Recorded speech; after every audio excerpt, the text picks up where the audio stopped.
الحمد والنعمة لك والملك لا شريك لك لبيك اللهم لبيك لبيك لا شريك لك لبيك إن الحمد والنعمة لك والملك لا شريك لك. لبيك اللهم لبيك لبيك لا شريك لك لبيك. نحمده ونصلي على رسوله الكريم. اما بعد فاعوذ باللہ من الشیطان الرجیم. بسم اللہ الرحمن الرحیم. واتموا الحج والعمرۃ للہ. صدق اللہ العظیم.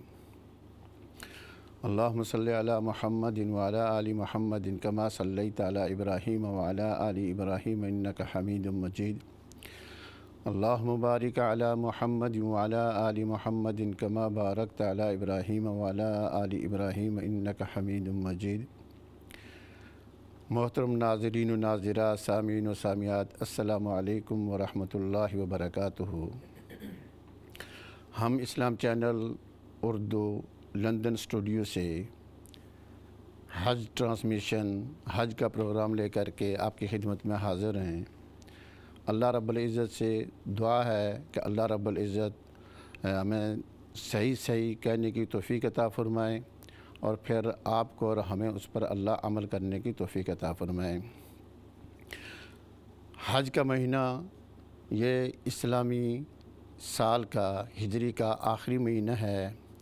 اس مہینے کے اندر اللہ رب العزت نے ہمیں دو بڑی عبادات سے نوازا ہے، ایک حج اور دوسرا قربانی.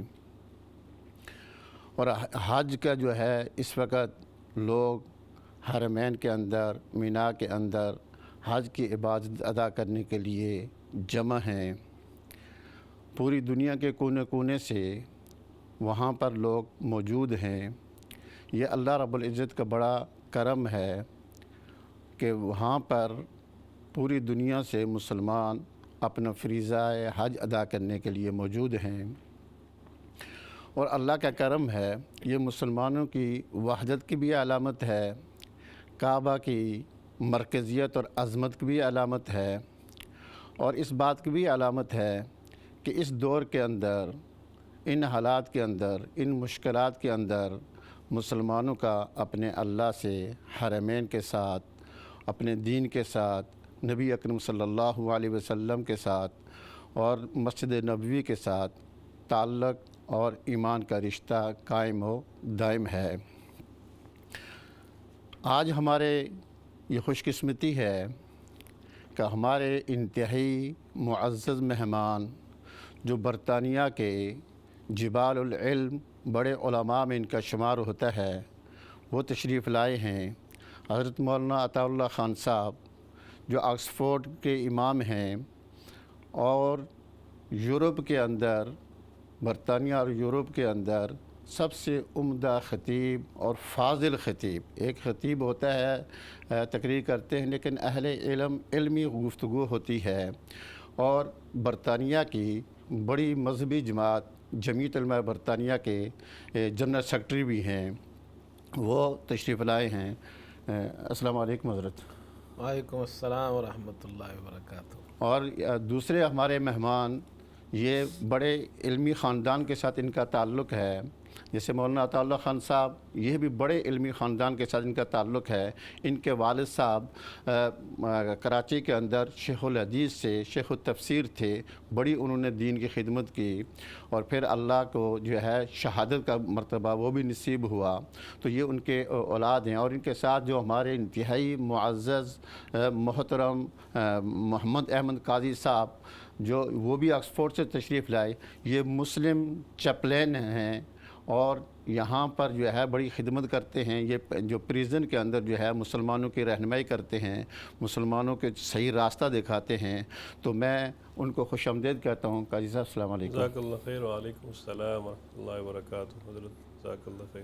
حضرت آپ کا بہت بہت شکریہ. شکریہ جی مفتی صاحب آپ کا، اللہ آپ کو جزائے خیر دے کہ آپ ایک اچھا کام کر رہے ہیں، اور ہماری سعادت ہے کہ ہم اس نیک کام میں آج ہمیں آپ کے ساتھ ملنے کا اور بیٹھنے کا موقع ملا ہے. تو حضرت چونکہ ہمارا یہ پروگرام آج کل جو چل رہا ہے یہ حج کا پروگرام چل رہا ہے، اور آج تو جو حاجی جو ہیں وہ مکۃ المکرمہ سے وہ مینا میں چلے گئے ہوں گے، جی تو آپ کچھ اس میں ذرا رہنمائی کر دیں تاکہ بسم اللہ الرحمن الرحیم۔ سب سے پہلے تو میں یہاں اسلام چینل جو اردو ہے اس میں آج حج ٹرانسمیشن کے اندر آنے کا موقع ملا ہے، اور یہ بڑی میرے لیے بھی سعادت کی بات ہے کہ حج کے اس موقع پر مجھے یہاں پہلی بار آنے کا موقع ملا۔ پہلی بار مطلب یہ ہے کہ کافی عرصے بعد آیا ہوں، ورنہ اس سے پہلے بھی میں آیا ہوں یہاں اس اسلام چینل کے اندر۔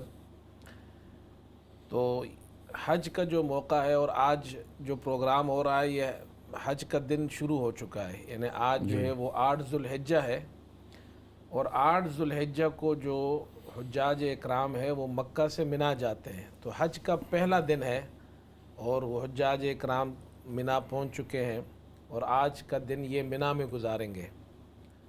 اور ہم سب جانتے ہیں کہ حج ارکان اسلام میں سے ایک بڑا رکن ہے۔ اللہ تعالیٰ نے ان لوگوں پر حج فرض کیا ہے جو صاحب استطاعت ہے۔ جو لوگ مسلمان صاحب استطاعت ہو، حج پر جانے کی قدرت رکھتے ہیں، ان پر زندگی میں ایک مرتبہ اللہ نے حج فرض کیا ہے۔ جی پھر بیچ میں یہ لاک ڈاؤن کا مسئلہ بھی ہوا، تو اس وجہ سے یہ تقریباً کوئی 2 سال تقریباً گزشتہ دنیا سے بہت سے مسلمان حج پر نہیں جا سکے، اور اللہ تعالیٰ نے یہ کرم فرمایا کہ اس سال پھر اللہ تعالیٰ نے مسلمانوں کو یہ سہولت عطا فرمائی۔ اب انگلینڈ سے بھی بہت سے مسلمان حجاج حج پر گئے ہیں، اور دنیا کے دیگر ممالک سے بھی مسلمان حج پر گئے ہیں، تو اس پر بھی اللہ کا شکر ادا کرتے ہیں کہ اللہ تعالیٰ نے ہمیں ایک بار مسلمانوں کو یہ موقع دیا ہے کہ وہ حج بیت اللہ کرے اور وہاں جائے، اور ان کی دعاؤں میں انشاءاللہ مسلمان دنیا کے دیگر مسلمان بھی شریک ہوں گے۔ تو سب سے پہلے تو میں دعا کرتا ہوں کہ اللہ تعالیٰ یہ جو حج آج شروع ہوا ہے اس حج کو آسان فرمائے، آمین، اور حجاج اکرام کی طرف سے قبول فرمائے، اور ان کی دعاؤں میں اللہ ہمارے لیے بھی حصہ بنا دے اس میں۔ اور آج جو حجاج ہے، آج جو پہلے دن کے بارے میں آپ نے ارشاد فرمایا، تو یہ منا کے اندر گزارتے ہیں حجاج، اس کو یوم الترویہ کہتے ہیں، اور کل کا جو دن ہے وہ یوم العرفہ ہے، اس کو عرفے کا دن کہتے ہیں، وہ حجاج اکرام عرفات میں وقوف کریں گے۔ تو آج جو ظہر، عصر، مغرب، عشاء اور کل صبح فجر کی یہ 5 نمازیں حجاج جو ہے وہ منا میں ادا کرتے ہیں، اور پھر کل فجر کے بعد جو ہے پھر وہ وہاں سے پھر وہ چلتے ہیں عرفات کی طرف، اور عرفات میں وہ ظہر سے پہلے حاجی وہاں پہنچ جاتے ہیں، اور پھر زوال کے بعد سے لے کر غروب آفتاب تک وہ وقت عرفات میں گزارتے ہیں۔ وقوف عرفہ جو حج کا ایک بہت بڑا فریضہ ہے وہ ادا کرتے ہیں۔ تو حج جیسے میں نے عرض کیا کہ اللہ تعالیٰ نے مسلمانوں پر فرض کیا ہے صاحب استطاعت پر۔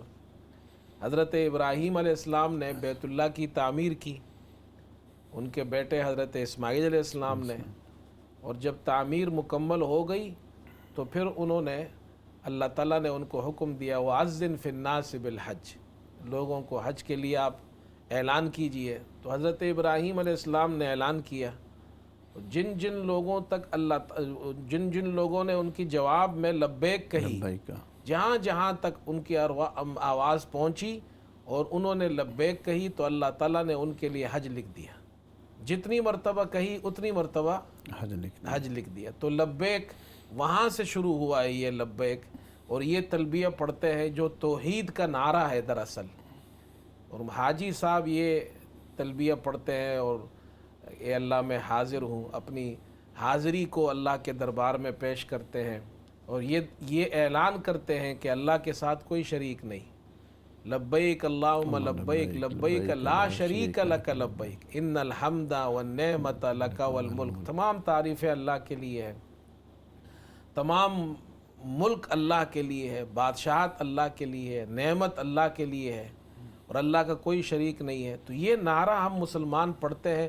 تو حج کے اندر جو پہلا سبق ہے وہ توحید کا سبق ہے کہ مسلمان یہ اعلان کرتا ہے اللہ ایک ہے، اللہ کے ساتھ کوئی شریک نہیں ہے، اللہ کی ذات میں، اللہ کی صفات میں، اللہ کے افعال میں، اللہ کے اسماء میں اللہ کے ساتھ کوئی شریک نہیں، وہ وحدہ لا شریک ہے. تو یہ توحید کا جو نعرہ ہے، یہ تلبیہ، یہ مسلمان، یہ پہلا سبق اس کو دیا یہ جا رہا ہے کہ اللہ کی ذات وحدہ لا شریک ہے، اس کے ساتھ کوئی شریک نہیں ہے. ماشاءاللہ. جی قاضی صاحب آپ فرمائیں. جی مفتی صاحب جزاک اللہ خیر. پہلے تو آپ کا یہ بہت شکریہ. یعنی زمانے جاہلیت کا جو حج تھا، جیسے مولانا فرمایا کہ اب لبیک یہ تلبیہ ہے، یہ خالص عقیدہ توحید ہے. پہلے چونکہ زمانے جاہلیت کے اندر وہ لوگ طواف بھی کرتے تھے اور بت بھی رکھے ہوتے تھے. حضور صلی اللہ علیہ وسلم نے کچھ اصلاحات فرمائی، کچھ تبدیلیاں فرمائی. ان میں سے ایک یہی ہے کہ بتوں کو ختم کر دیا گیا اور اب صرف واتم الحج والعمرۃ للہ، صرف اللہ کے لیے. جی ہاں بالکل حضرت صاحب نے صحیح فرمایا. سب سے پہلے تو آپ کا بہت شکریہ اور اسلام چینل اردو کی ٹیم کا بھی بہت شکریہ کہ آپ لوگوں نے ہمیں موقع عنایت فرمایا. اور اسلام چینل اردو کے اس پلیٹ فارم سے ہم اپنی خوشی کا اظہار کر رہے ہیں. اب بہت مبارک دن ہے، حج کے دن ہے، ذوالحجہ کے شروع کے 10 دنوں کی تو اللہ پاک نے خود قسم بھی اٹھائی. اس لیے ہم خود کو خوش نصیب سمجھتے ہیں کہ آپ نے ہمیں موقع نصیب فرمایا. اللہ پاک آپ کو جزائے خیر دے. اور جس طرح الحمدللہ پوری دنیا میں سب کی توجہ حج کی طرف ہے اور دنیا بھر کے مسلمانوں میں سے کئی خوش نصیب افراد حج کے سفر پہ ہیں اور آج کے دن مینا کی طرف ان کا سفر شروع ہوا اور حج بھی شروع ہو گیا. تو اللہ پاک ان سب کا حج بھی قبول فرمائے. اور آپ کا تو زیادہ تجربہ ہے نا، آپ تو لوگوں کی رہنمائی بھی کرتے رہے. جی الحمدللہ ہم لوگ کئی دفعہ گئے بھی، اللہ پاک نے توفیق بھی دی، خود بھی گئے، کئی دفعہ لوگوں کی رہنمائی بھی کی حج پہ. بڑا عجیب منظر ہوتا ہے حضرت. پہلے دن بھی مینا جاتے ہوئے لوگوں کو بڑا عجیب منظر ہوتا ہے. اس دفعہ بھی ارادہ تو تھا لیکن کوئی معاملات نہیں بن سکے، نہیں جا سکے. لیکن بہرحال انشاءاللہ نیت المؤمن خیر من عملی، مسلمان کی نیت کے حساب سے انشاءاللہ اللہ پاک معاملہ فرماتے ہیں.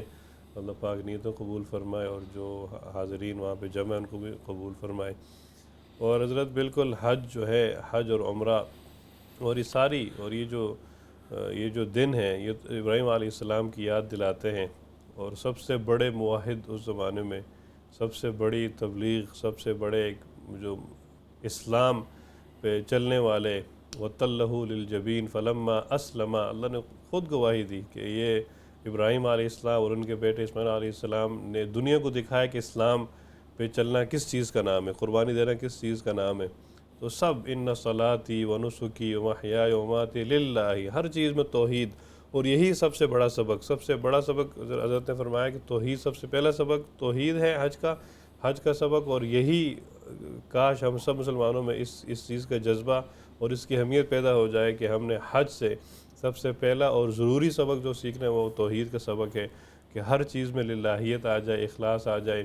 اور حج بھی جیسے آپ نے فرمایا کہ حج کو پورا فرماؤ اور حج کو عمرے کو پورا کرو، اللہ کے لیے کرو. اللہ کے اور اللہ پاک نے دوسری جگہ بھی یہ فرمایا کہ الحج اشہر معلومات، وہاں بھی یہی فرمایا کہ جو بندہ اللہ کے لیے حج کرتا ہے، جس میں رفث نہ ہو، جس میں لڑائی جھگڑا نہ ہو، تو وہ ایسا حج پھر حج مبرور ہو جاتا ہے.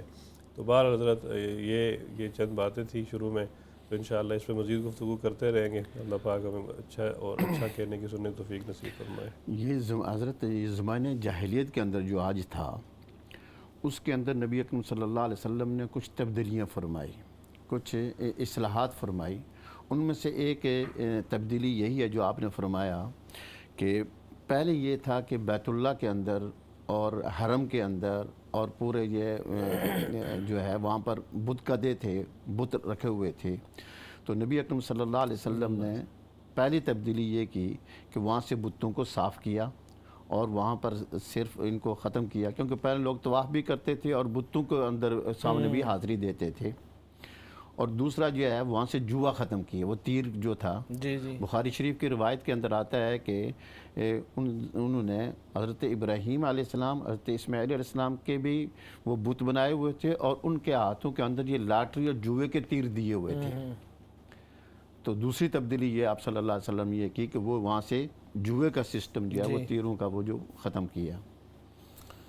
جی مفتی صاحب، اصل میں جیسے میں نے پہلے بھی عرض کیا کہ اسلام کی بنیاد توحید پر ہے، اور حج کی بنیاد بھی توحید پر ہی ہے کہ اللہ کے گھر جو اللہ وحدہ لا شریک ہے، ہم اس کے گھر کا طواف کرتے ہیں، حج بیت اللہ کرتے ہیں.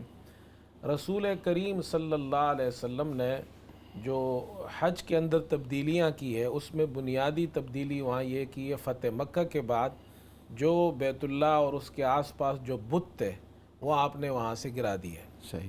اور اس لیے کہ یہ توحید کا مرکز ہے. اللہ تعالیٰ نے حضرت ابراہیم علیہ السلام کو بھی یہ حکم دیا تھا اس وقت جب انہوں نے بیت اللہ کی تعمیر کی، اور اللہ تعالیٰ نے فرمایا کہ وَإِذْ بَوَّأْنَا لِإِبْرَاهِيمَ مَكَانَ الْبَيْتِ أَلَّا تُشْرِكْ بِي شَيْئًا وَطَهِّرْ بَيْتِيَ لِلطَّائِفِينَ وَالْقَائِمِينَ وَالرُّكَّعِ السُّجُودِ. یہ جو گھر ہے اس کی تعمیر کا مقصد یہ اللہ کے ساتھ کوئی شریک نہ ہو یا نہ کرے، کوئی بھی اللہ کے ساتھ کسی کو شریک نہ کرے، اور میرے گھر کو پاک رکھیے طواف کرنے والوں کے لیے، قیام کرنے، رکوع و سجود کرنے والوں کے لیے، کہ وہ یہاں آ کر اللہ وحدہ لا شریک کی عبادت کریں. تو پہلی چیز تو یہ ہے.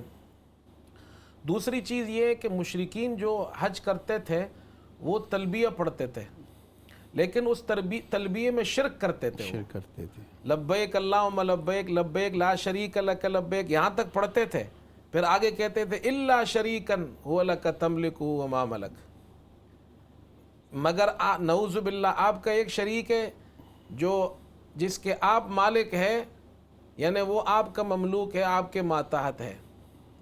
تو معنی یہ ہے کہ وہ چھوٹے چھوٹے کہتے تھے یہ چھوٹے خدا اللہ کے ساتھ شریک ہے، یہ جو بت ہے ان کے.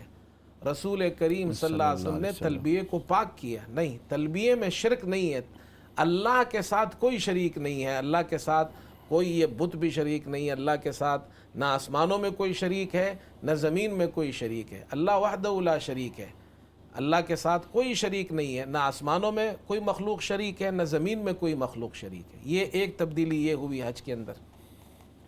اسی طرح حج کے اندر دیگر تبدیلیاں بھی ہوئی ہیں، اور وہ یہ ہوئی ہے کہ پہلے ننگا طواف کرتے تھے. پہلے ننگا طواف کرتے تھے، اسلام نے اس سے منع کیا ہے، اس کا لباس بتا دیا، بلکہ قرآن میں حکم دیا ہے کہ جب نماز کے لیے تم جاؤ تو اپنے لباس پہن کر جاؤ اور زیب و زینت اختیار کرو، اچھا لباس پہنو، خوبصورت لباس پہنو، اور لباس پہن کر اللہ کی عبادت کرو. اسی طرح ایک تبدیلی یہ بھی ہوئی ہے حج کے اندر. حضرت صلی اللہ علیہ وسلم جب حج کے لیے گئے تو پہلے عمرہ کیا آپ نے، اور صحابہ نے بھی عمرہ کیا، اور آپ نے صحابہ سے فرمایا، چونکہ آپ اپنے ساتھ ہدی لے گئے تھے. یہ حضرت جابر رضی اللہ عنہ کی ایک لمبی حدیث ہے، مسلم شریف میں ہے. آپ اپنے ساتھ ہدی کا جانور لے گئے تھے جو حج کی قربانی تھی. آپ نے فرمایا اگر مجھے پہلے علم ہوتا تو میں اس جانور کو اپنے ساتھ نہ لاتا اور میں اس کو مستقل عمرہ بناتا. آپ نے حج قران کیا، عمرہ کیا اور احرام سے نہیں نکلے. لیکن صحابہ سے آپ نے فرمایا جو اپنے ساتھ ہدی کا جانور نہیں لایا ہے تو وہ عمرہ کرنے کے بعد احرام سے نکل جائے اور پھر حج کے دن میں حج کا احرام باندھے. اس کی وجہ یہ تھی کہ زمانہ جاہلیت میں مشرکین یہ سمجھتے تھے کہ حج کے دنوں میں عمرہ نہیں ہو سکتا. صحیح. تو رسول اللہ صلی اللہ علیہ وسلم تھوڑی وضاحت میں حج کی جو 3 قسمیں ہیں. جی حج قران کی، ٹھیک ہے وہ بتاتا ہوں میں. تو وہ زمانہ جاہلیت میں یہ عقیدہ تھا کہ حج کے جب حج شروع ہو تو اس میں عمرہ نہیں ہو سکتا، صرف حج کریں گے آپ، عمرہ نہیں کریں گے. تو رسول اللہ صلی اللہ علیہ وسلم نے فرمایا دخلت العمرۃ فی الحج، عمرہ حج میں داخل ہو گیا. صحیح. یہ ایک تبدیلی آپ نے فرمائی. تو صحابی نے پوچھا اے اللہ کے رسول کیا یہ اس سال کے لیے ہے کہ عمرہ حج میں داخل ہو گیا؟ آپ نے فرمایا نہیں، ہمیشہ ہمیشہ کے لیے داخل ہو گیا. اب جب عمرہ حج میں داخل ہو گیا تو اب حج کی پھر 3 قسمیں ہیں. ایک قسم وہ ہے جس کو حج افراد کہتے ہیں، یعنی صرف عمرے کا حج کا احرام باندھے میقات سے میقات سے. ہاں، یعنی جو لوگ آفاقی ہے، مثلا یہاں سے جو لوگ جا رہے ہیں وہ دیکھو حضرت، میقات. یہ کیسے فقہاء نے زمین کو تقسیم کیا ہے، جی. افاقی، ہل اور حرم، حرم، یہ تین حصے ہیں. تین حصے. تو جو لوگ یہاں سے ہم لوگ جیسے جاتے ہیں، ہم آفاقی لوگ ہیں، تو ہم میقات سے احرام باندھتے ہیں. اور پھر یہ دنیا میں مختلف جگہوں سے جانے والوں کے لیے مختلف میقات ہیں، تو وہاں پر پہنچ کر وہ احرام باندھتے ہیں اور وہاں سے پھر وہ جاتے ہیں حج کے لیے. ہمارا میقات یلملم ہے. یہ لملم ہے جی. یہ جو حج ہے، اگر صرف احرام حج کا ہو تو اس کو حج افراد کہتے ہیں.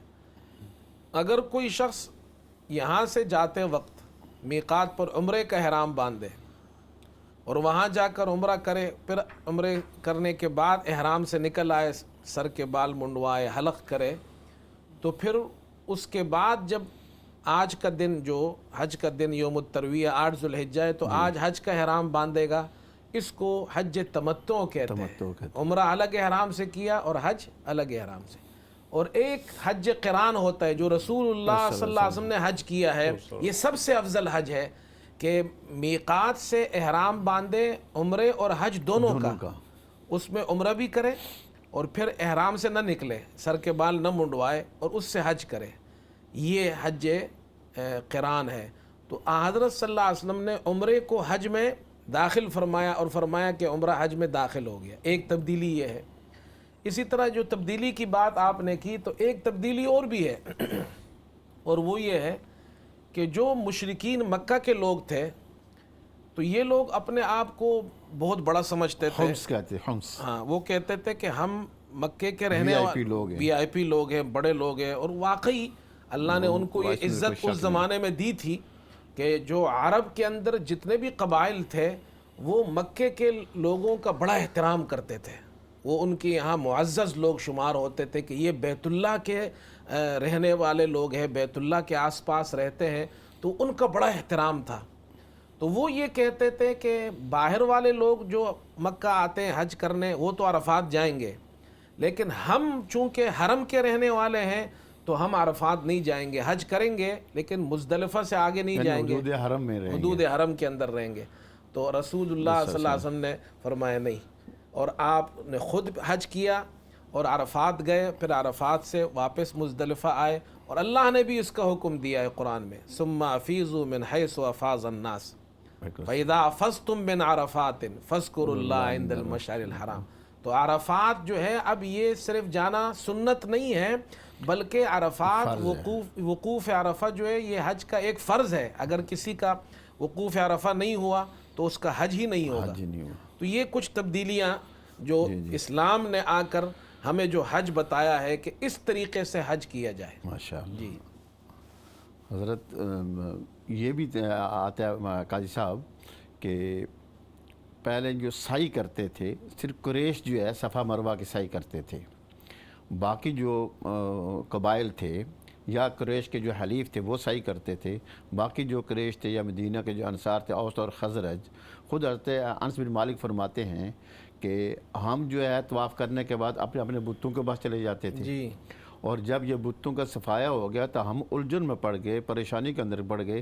اب قریش تو طواف کریں گے اور ہم جو ہے کیا کریں گے؟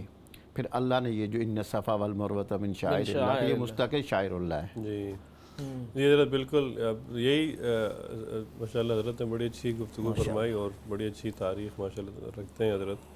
تو ان الصفا والمروہ من شعائر اللہ، تو یہ جو قرآن کی آیت ہے کہ بے شک صفا کی پہاڑی اور مروہ کی پہاڑی اللہ کے شعائر میں سے ہے. اور حج اور اسلام کا مطلب یہی ہے کہ بندہ اپنی مرضی چھوڑ کے رب کی مرضی پہ چلنا شروع کر دے. چاہے بندے کو کوئی چیز اچھی لگتی نہیں لگتی، اس زمانے کے قبائل اپنی مرضی کی تبدیلیاں اس میں ترمیم کرتے تھے، لیکن یہی چیز تو اسلام سکھا رہا ہے کہ تم اپنی مرضی کو چھوڑو، رب کی مرضی پہ چلو. آدمی وہ کرے جو رب چاہتا ہے. اور یہی تعلیمات ہمیں ابراہیم علیہ السلام کی زندگی سے، ان کی بیوی ہاجرہ علیہ السلام اور ان کے بیٹے اسماعیل علیہ السلام سے ملتی ہے کہ وہ اپنی مرضی چھوڑ کے بڑی بڑی قربانی پیش کرنے کو تیار تھے.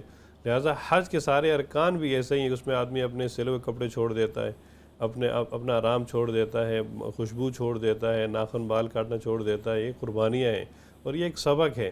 لہٰذا یہ اسلام کا مطلب تبدیلی ہے نبی صلی اللہ علیہ وسلم نے تبدیلیاں ہیں، یہ سارے معاملات اللہ کے نبی نے اس میں لاگو فرمائے، اور یہی اگر انسان حج سے ہی اگر حج مکمل طریقے سے ادا کر لے تو انسان پھر رب کی بندگی میں مکمل آ سکتا ہے۔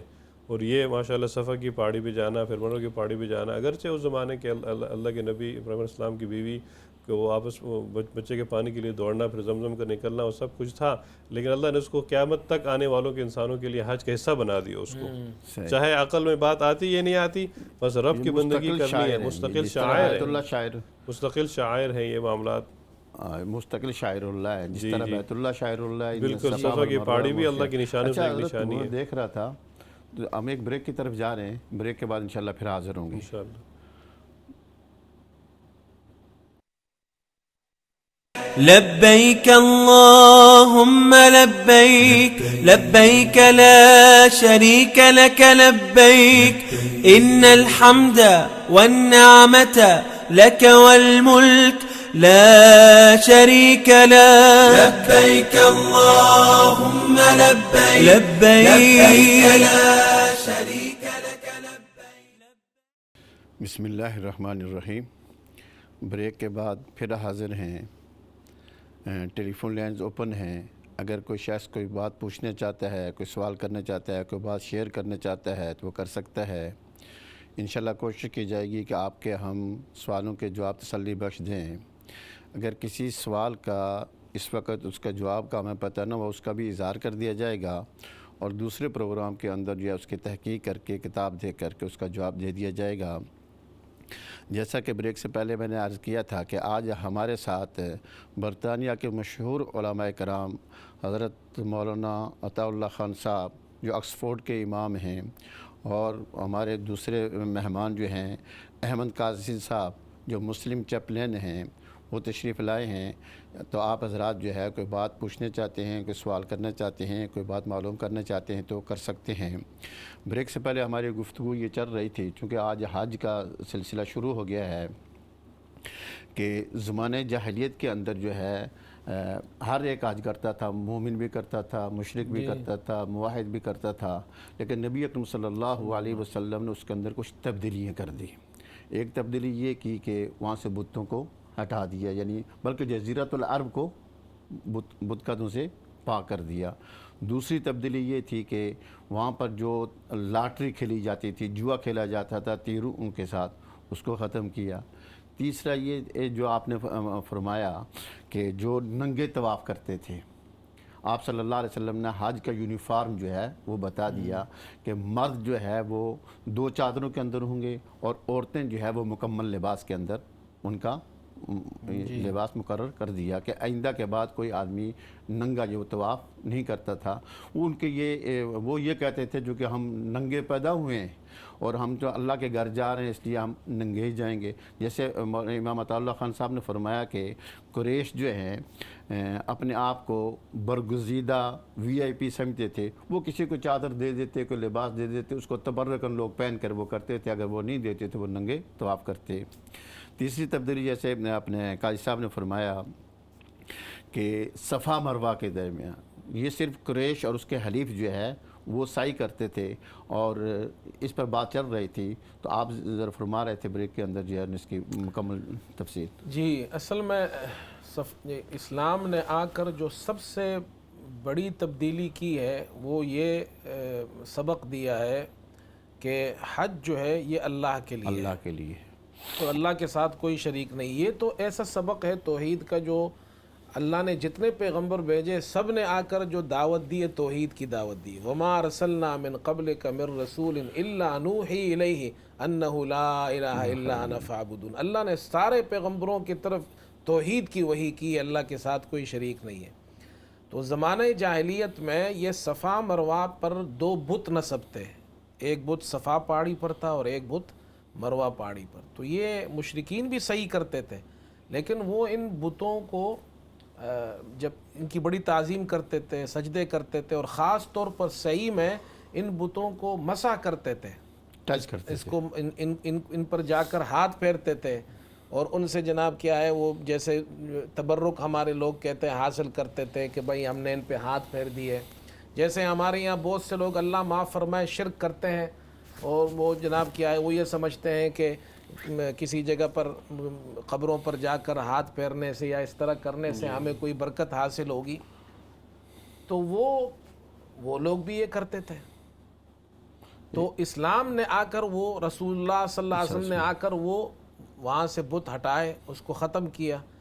تو صحابہ اکرام کو یہ مسئلہ درپیش آیا کہ یہ تو زمانہ جاہلیت میں مشرکین بھی یہاں کی صحیح کرتے تھے، تو اس پر اللہ نے یہ آیت نازل فرمائی، ان الصفا والمروۃ من شعائر اللہ، یہ تو شعائر اللہ میں سے ہے، فمن حج البیت او اعتمر فلا جناح علیہ ان یطوف بہما۔ مسلمانوں کو حج کی صحیح، صفا مروہ کی صحیح کی اجازت اللہ نے دی ہے، اور وہ جو زمانہ جاہلیت کے اندر جو بت تھے اور جو ان کو وہ مسح کرتے تھے، وہ اللہ نے، رسول اللہ صلی اللہ علیہ وسلم نے اس کو ختم کر ہمارے سے کالر نے سن لیں۔ جی السلام علیکم۔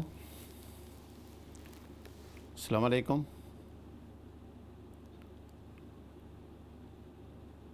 میرے خیال میں چلے گی دیر۔ اچھا قاضی صاحب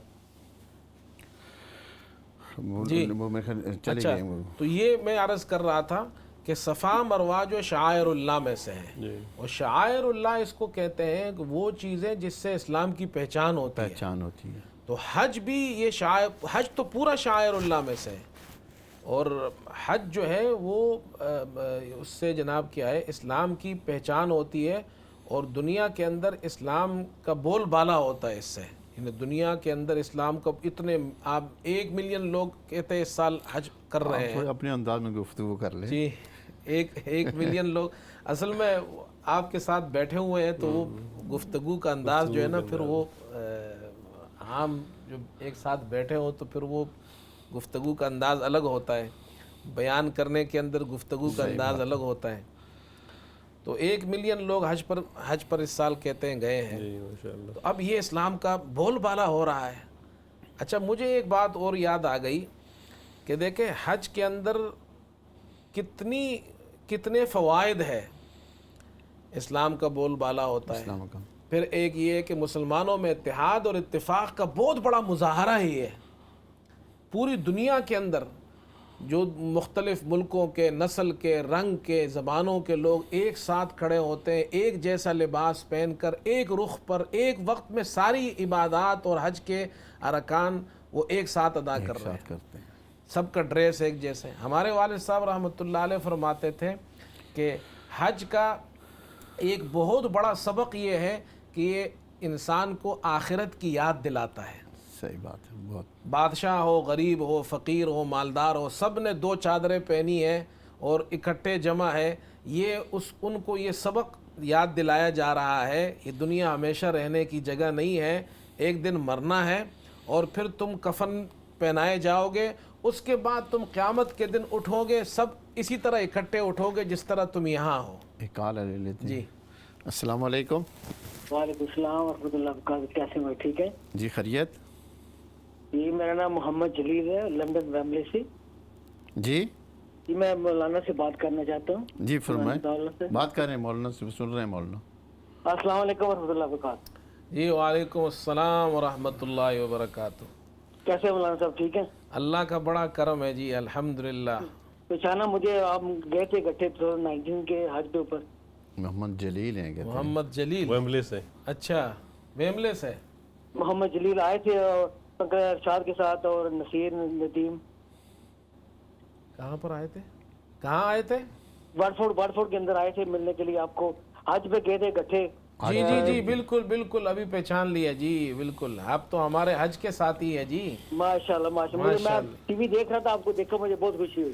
اللہ خوش رکھے جی، اللہ جزائے ہمارے خیر لیے دے۔ دعا کرنا، جو ہمارے والدین گزر چکے ہیں ان کے لیے دعا کرنا، اور جو مسئلے ہمارے بیمار ہیں، بھائی ہیں، سسٹر ہیں، یہ دعا کرنا اللہ پاک ان کو شفا دے، اور اللہ جو تعالیٰ لوگ حج پہ گئے ہوئے ان کا حج قبول کرے اللہ پاک۔ آمین آمین، اللہ تعالیٰ حجاج اکرام کا حج قبول فرمائے، اور جو آپ کے رشتہ دار فوت ہو گئے اللہ ان کی مغفرت فرمائے، جنت الفردوس میں اعلیٰ مقام نصیب فرمائے، تمام اموات مسلمین کے اللہ مغفرت فرمائے۔ قاضی صاحب، ایک اور تبدیل نبی صلی اللہ علیہ وسلم نے عرفات میں ٹائم مقرر کر دیا، یعنی وہ کون سے ٹائم وہاں نکلنے کا کیا ٹائم ہے، پھر مزدلفہ سے آگے نکلنے کا؟ جی حضرت بالکل ماشاءاللہ حج کے اسلام کی ماشاءاللہ ساری عبادات ہی مقرر ہے اپنے وقت پر اپنے اوقات پر، اور حج کے دن بھی معلوم ہے، قرآن پاک میں ارشاد ہے کہ الحج اشہر معلومات، پھر ذو الحجہ کی چند تاریخیں پھر اللہ پاک نے مقرر کر دی اللہ کے نبی صلی اللہ علیہ وسلم کے ذریعے سے کہ ان دنوں میں، اور یہی خوبصورتی حضرت کہ انگلش میں کہتے ہیں جی اسٹرائک دا مومنٹ، یعنی صحیح وقت پہ پکڑنا، صحیح وقت پہ ایک جگہ پہ ہونا. تو 9 ذو الحجہ ہی کو لوگ عرفات جاتے ہیں، اور زوال سے لے کے مغرب تک کیا منظر ہوتا ہے، لاکھوں لوگ ایک ہی لاکھ لباس لوگ میں. ایک ہی موقع. حضرت یہ معجزے سے کم نہیں ہے، یعنی 1 ملین تو اس سال ہے نا حضرت، پچھلے سالوں میں تو 3 ملین کی خبریں آتی تھیں، اب 3 ملین 30 لاکھ افراد ایک جگہ پہ ایک ہی گھڑی میں ایک ہی موقع پہ ایک ہی وقت میں اور ایک ہی مقصد کے ساتھ جمع ہوں. حضرت دنیا میں اور کس جگہ پہ ایسا کارنامہ، ایسا اجتماع ہوتا ہے، کوئی مثال نہیں ملتی اس کی. اور سب کا مقصد یہ کہ اللہ کی طرف ہاتھ اٹھائے ہوئے ہیں، تو جو اللہ کی طرف ہے سب کی طرف، اور اس سے بڑا کوئی معجزہ ہو نہیں سکتا دنیا میں. اب حضرت مکہ المکرمہ کوئی بہت بڑا شہر نہیں ہے، جی اگر صرف آدمی اسی پر غور کرے کہ 2-3 ملین آدمی وہاں رہتا ہے، کھاتا ہے، پیتا ہے، ہر چیز ملتی ہے. اور سب سے بڑی بات یہ دیکھیں مبارکن ھدی للعالمین، وہاں کتنا اچھا انتظام ہے کہ یہاں پر اگر ہمارے یہاں کسی اور جگہ میں بھی دنیا کے، میں لوگوں سے کہتا ہوں دنیا کے بڑے سے بڑا ملک ہو، جو ہر اعتبار سے جناب کیا ہے ترقی یافتہ ملک ہو اور سٹرونگ ملک ہو، اس ملک کے کسی ایک شہر میں آپ 3 ویک کے لیے، 1 مہینے کے لیے 1 ملین آدمی چھوڑے، آپ 1 لاکھ آدمی بھیج دیں، 1 لاکھ آدمی بھیج دیں، نہیں سنبھال سکتے. یہ اللہ پاک، اور یہ حج ہو رہا ہے، ہر سال ہوتا ہے. اس سال 1 ملین ہے، ورنہ تو عموماً جو ہے وہ تو 4-5 ملین حاجی ہوتے ہیں. اور وہاں مکے والے لوگ کتنا احترام کرتے ہیں حاجیوں کا. روڈ صفا، بالکل صاف ستھرے، کوئی آپ کو کچرا بدبو نظر نہیں آئے گی، کوئی جھگڑا وہاں نہیں ہوتا ہے، کوئی انتشار آپ کو نظر نہیں آئے گا. یہ کتنا بڑا ایک، جیسے میں عرض کر رہا تھا کہ اسلام کا بول بالا ہوتا ہے کہ اس کے اندر ہمیں یہ سبق مل رہا ہے کہ مسلمان کیسی قوم ہے. اچھا ایک بات مجھے اور یاد آ گئی، حج کے جو حکمتیں ہیں، حج کے جو فوائد ہیں، اس کے تو بڑے فوائد ہیں. مسلمانوں میں اتحاد اور اتفاق کا مظہر ہے. کروڑوں مسلمان مختلف رنگ و نسل کے اکٹھے جگہ جمع ہو رہے ہیں، اور ایک الگ الگ ملکوں کے، الگ الگ زبانوں کے. مالکم ایکس ایک لیڈر گزرا ہے امریکہ میں، اور وہ ہم سب جانتے ہیں کہ ایک مشہور اور بڑا لیڈر تھا وہ، اور وہ اس نے اپنی قوم کے لیے جناب کیا ہے بڑا، اس کو سمجھا جاتا تھا بڑا لیڈر اور بڑا کام اس نے کیا ہے. وہ مسلمان ہو گیا اور وہ حج پر گیا، اور اس نے جب وہ حج پر گیا تو اس نے یہ منظر دیکھا تو وہ حیران رہ گیا. اس نے کہا دنیا میں ایسے بھی لوگ ہیں جن کے یہاں رنگ اور نسل کا فرق کوئی نہیں ہے. وہ تو یہ سمجھتا تھا کہ دنیا میں رنگ اور نسل کے فرق پر انسانوں کو دیکھا جاتا ہے. وہ حیران ہوا تو اس نے لکھا کہ میں حیران ہوا کہ ایک ہی صف میں مختلف رنگ کے، نسل کے لوگ کھڑے ہیں، اکٹھے نماز پڑھ رہے ہیں، اور منی میں، عرفات میں، مزدلفہ میں ساری دنیا کے مسلمان اکٹھے ہیں، غریب بھی ہیں، بادشاہ بھی ہیں، کالا اور گورا، وہ سب ایک پلیٹ میں کھانا بھی کھا رہے ہیں، ایک ہی خیمے میں سو بھی رہے ہیں، ایک ہی بس میں جا رہے ہیں. وہ تو یہ اس کے لیے تو بڑی حیرت کی بات تھی کہ بھائی ایک بس میں کالا گورا سفر کرے، ایک ہی ٹوائلٹ یوز کرے، ایک خیمہ یوز کرے، ایک ساتھ کھانا کھائے. تو اس نے جب حج کیا تو اس نے یہ اعلان کیا، اور اس نے یہ کہا کہ اسلام وہ مذہب ہے جو نسل پرستی کو ختم کرتا ہے، اسلام میں اس کی اجازت نہیں ہے. یہ واقعی ایک متاثر کن عمل ہے.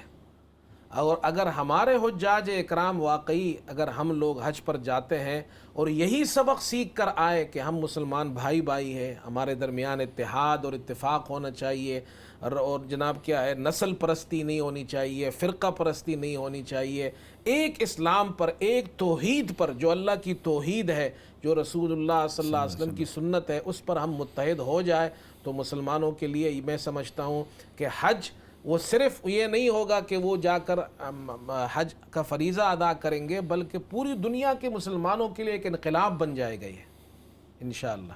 حضرت اسی پہ گفتگو کو آگے بڑھاتے ہوئے ایک امریکی عالم کی گفتگو سے میں نے ایک واقعہ سنا، یہی کہ حج کے موقع پہ، رمضان کے عمرے کے موقع پہ لاکھوں افراد ہوتے ہیں، اور پیچھے تصویر میں ماشاءاللہ آپ کے رمضان کا مجمع لگتا ہے، بہت بڑی دنیا جمع ہوتی ہے۔ تو اس واقعے کی بنیاد پہ یعنی اس کو میں نے کہا جی معجزے سے کم یہ بات نہیں ہے، صحیح بات۔ اور ایک امریکی مسلمان نے اپنا واقعہ خود سنایا کسی عالم کو، جی میرے ساتھ ایک غیر مسلم بیٹھا ہوا تھا، اور ہم نے یہ رمضان یا حج کے موقع پہ ٹی وی لگائی، تو ٹی وی پہ یہ بہت بڑا مجمع کیمرہ اس کو دکھا رہا ہے۔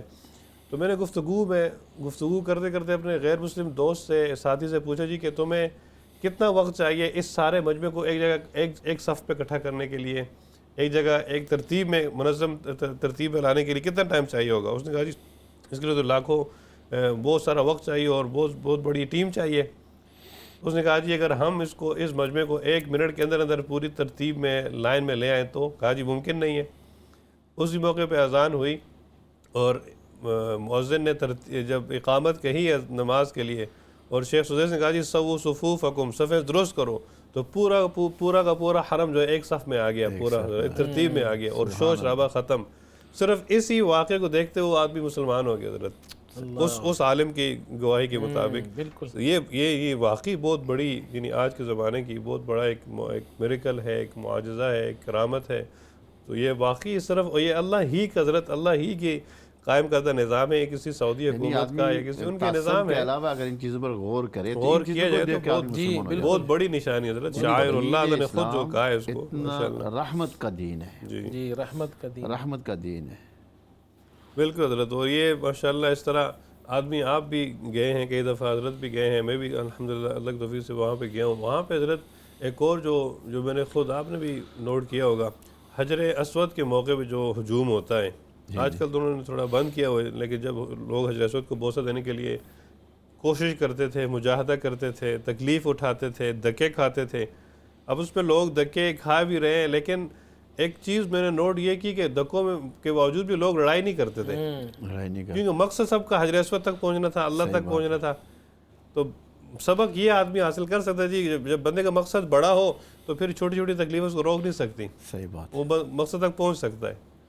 تو حج سے کئی فوائد ہیں، آدمی کئی سبق حاصل کر سکتا ہے، کئی فوائد ہیں، لوگ یونٹی، اجتماع، بہت حضرت اللہ پاک اس کی شان و شوکت کو بڑھاتا رہے، اور ہمیں بھی توفیق دے کہ بار بار اس کی زیارت کی جائے۔ تو عرفات کے اندر حضرت اور کیا کام کرنے کے ہوتے ہیں؟ جی عرفات جو ہے وہ کل کا جو دن ہے جی وہ عرفے کا دن ہے، اور یعنی آج ظہر، عصر، مغرب، عشاء اور صبح کل کی فجر یہ مینا کے اندر یہ مینا میں ٹھہریں گے، اور پھر کل جو ہے وہاں سے جائیں گے عرفات مینا سے، اور مینا عرفات میں زوال یعنی سورج ڈھلنے کے بعد سے لے کر غروب آفتاب تک یہ عرفات میں رہیں گے۔ اچھا، میں عرفات کے بارے میں 2-3 باتیں عرض کرنا چاہتا ہوں۔ وقوف عرفہ جو ہے یہ فرض ہے، جی ہاں، اور اگر یہ کسی کا یہ فرض رہ جائے تو اس کا حج نہیں ہوگا۔ اسی لیے وہ حجاج اکرام وہاں جو ہوتے ہیں ان کے لیے کوئی اللہ نہ کرے بیمار ہو جائے، یا جو بیمار ہو جاتے ہیں بیچارے چلنے پھرنے کے بھی قابل نہیں رہتے ہیں، تو وہاں ان کے لیے باقاعدہ انتظام کیا جاتا ہے، ان کو ایمبولنس میں لا کر وقوف عرفہ ان کا کروایا جاتا ہے، جی ہاں، تاکہ ان کا حج ہو جائے۔ تو اتنا آدمی بے ہوش بھی اگر بے ہوش بھی ہو تو بھی جانا ان کو لے جاتے ہیں تاکہ اس کا وقوف عرفہ ہو جائے اور حاجی کا حج نہ رہ جائے۔ تو یہ ایسا عمل ہے کہ اس میں عرفات میں جانا ضروری ہے۔ اچھا، اس دن کی بڑی فضیلت ہے، یہ جو وقوف عرفہ ہے، اس دن کے بارے میں رسول کریم صلی اللہ علیہ وسلم نے یہ ارشاد فرمایا کہ اس دن کا جو روزہ ہے، یعنی روزہ رکھنا مستحب اور سنت عمل ہے، حاجیوں کے لیے نہیں ہے، حاجیوں کے لیے نہ رکھنا مستحب ہے، صحیح ہے، اور جو غیر حاجی ہے جیسے ہم لوگ ہیں تو ہمارے لیے رکھنا مستحب ہے۔ صحیح۔ رسول اللہ صلی اللہ علیہ وسلم نے وقوف عرفہ میں، جب آپ عرفات میں تھے تو آپ نے روزہ نہیں رکھا تھا، اور لیکن آپ نے یہ فرمایا ہے، اور حاجیوں کے لیے آسانی ہے اس میں کہ وہ روزہ رکھیں گے تو ان کو تکلیف ہوگی، اس لیے کہ ان کو تو حج کے اعمال ادا کرنے ہیں۔ صحیح۔ یہ گرمیاں، جیسے آج کل سخت گرمی ہے، تو روزہ رکھنا دشوار ہے، تو ان کے لیے تو مستحب یہ ہے کہ وہ روزہ نہ رکھے، لیکن ہمارے لیے مستحب ہے روزہ رکھے۔ اس کا ثواب کتنا ہے؟ آپ صلی اللہ علیہ وسلم نے فرمایا کہ عرفے کے روزے کے بارے میں مجھے اللہ پاک سے یہ امید ہے کہ گزشتہ 1 سال کے اور آئندہ 1 سال کے گناہ معاف ہو جاتے ہیں۔ اتنا بڑا عمل ہے یہ۔ پھر آپ صلی اللہ علیہ وسلم نے فرمایا کہ اس دن اللہ تعالیٰ دعاؤں کو قبول کرتا ہے، اور حج عرفے کے دن کا ایک خاص دعا اور وظیفہ آپ صلی اللہ علیہ وسلم نے ہمیں بتایا ہے، خیر الدعاء دعاء یوم عرفہ، عرفے کے دن کی بہترین دعا، اور آپ نے فرمایا کہ خیر ما قلت انا والنبیون من قبلی، سب سے اچھی دعا جو میں نے اور مجھ سے پہلے انبیاء نے مانگی ہے اللہ سے، وہ یہ دعا، اور ہم نے جو پڑھی ہے وہ یہ ہے، لا الہ الا اللہ وحدہ لا شریک لہ لہ الملک ولہ الحمد وہو علی کل شیء قدیر۔ یہ جو کل حاجی لوگ عرفات جائیں گے تو ان کے لیے بھی یہ کہ وہ بھی یہ وظیفہ کل پڑھتے رہے۔ رسول اللہ صلی اللہ علیہ وسلم فرما رہے ہیں کہ سب سے بہترین دعا عرفے کے دن کی دعا ہے، تو خوب دعائیں بھی مانگے اور یہ وظیفہ بھی پڑھے۔ جو لوگ یہاں ہیں ہم لوگ، تو ہمیں بھی یہ دعا پڑھنی ہے، اور کل کے دن کو کوشش کرے روزہ رکھے، دعائیں مانگے، یہ وظیفہ پڑھے۔ دیکھیں ہم لوگ حاجی کو کاپی کرتے ہیں، اگرچہ ہم نے احرام نہیں باندھا ہوا ہے۔ حدیث میں آتا ہے رسول اللہ صلی اللہ علیہ وسلم نے فرمایا جب حج ذوالحجہ کا مہینہ داخل ہو جائے، اور اذا دخل العشر واراد بعضکم ان یضحی، تم میں سے جو لوگ قربانی کرنا چاہے تو وہ اپنے بال اور ناخن نہ کاٹیں۔ اب بال اور ناخن قربانی کرنے والے کے لیے بال اور ناخن کاٹنا کیوں نہ کاٹنا مستحب ہے؟ اس لیے کہ وہ حاجیوں کے ساتھ تشبہ ہے، تشبہ بالحجاج ہے، کہ حاجی احرام میں ہوتا ہے بال ناخن نہیں کاٹتا، اس کے لیے تو جائز نہیں ہے، ہمارے لیے مستحب ہے۔ اس لیے کہ جس کے ساتھ ہم تشبہ اختیار کریں گے تو اللہ تعالیٰ جو رحم اور کرم کا معاملہ ان کے ساتھ فرمائیں گے وہ ہمارے ساتھ بھی فرمائیں گے۔ سبحان اللہ۔ تو ہم عرفات میں تو کل نہیں ہوں گے، ہم تو یہاں انگلینڈ میں ہوں گے، لندن میں ہوں گے، برمنگم میں ہوں گے، مانچسٹر میں ہوں گے، لیکن اللہ کے رسول صلی اللہ علیہ وسلم فرما رہے ہیں کہ تم یہ دعائیں مانگو، وہاں وہ دعائیں مانگیں گے اور یہاں یہ دعا مانگو، اور یہ آپ نے فرمایا یہ دعا پڑھو جو میں نے بتائی، لا الہ الا اللہ وحدہ لا شریک لہ لہ الملک ولہ الحمد وہو علی کل شیء قدیر۔ اور اس دن کے بارے میں رسول کریم صلی اللہ علیہ وسلم نے ارشاد فرمایا، یہ دن، یہ آپ نے فرمایا کہ میں نے شیطان کو اس دن سے زیادہ کسی اور دن میں حقیر اور ذلیل ہوتے ہوئے نہیں دیکھا، اور وہ اپنے سر پر خاک پھینکتا ہے، اور اس کی وجہ یہ ہوتی ہے کہ اللہ تعالیٰ اس دن جہنم سے لوگوں کو آزاد فرماتے ہیں، سال کے دیگر دنوں میں سب سے زیادہ اس دن اللہ تعالیٰ لوگوں کو معاف فرماتے ہیں، جہنم سے خلاصی ان کی اللہ تعالیٰ فرماتے ہیں۔ تو شیطان جب دیکھتا ہے کہ مسلمانوں کو اللہ معاف کر رہا ہے، جہنم سے خلاصی دے رہا ہے، تو وہ اس کے لیے ذلت اور جناب کیا ہے اس کی رسوائی کا دن ہوتا ہے۔ اس لیے آپ صلی اللہ علیہ وسلم نے فرمایا کہ میں نے کسی اور دن میں شیطان کو اتنا ذلیل اور حقیر نہیں دیکھا جتنے عرفات کے دن میں دیکھا ہے۔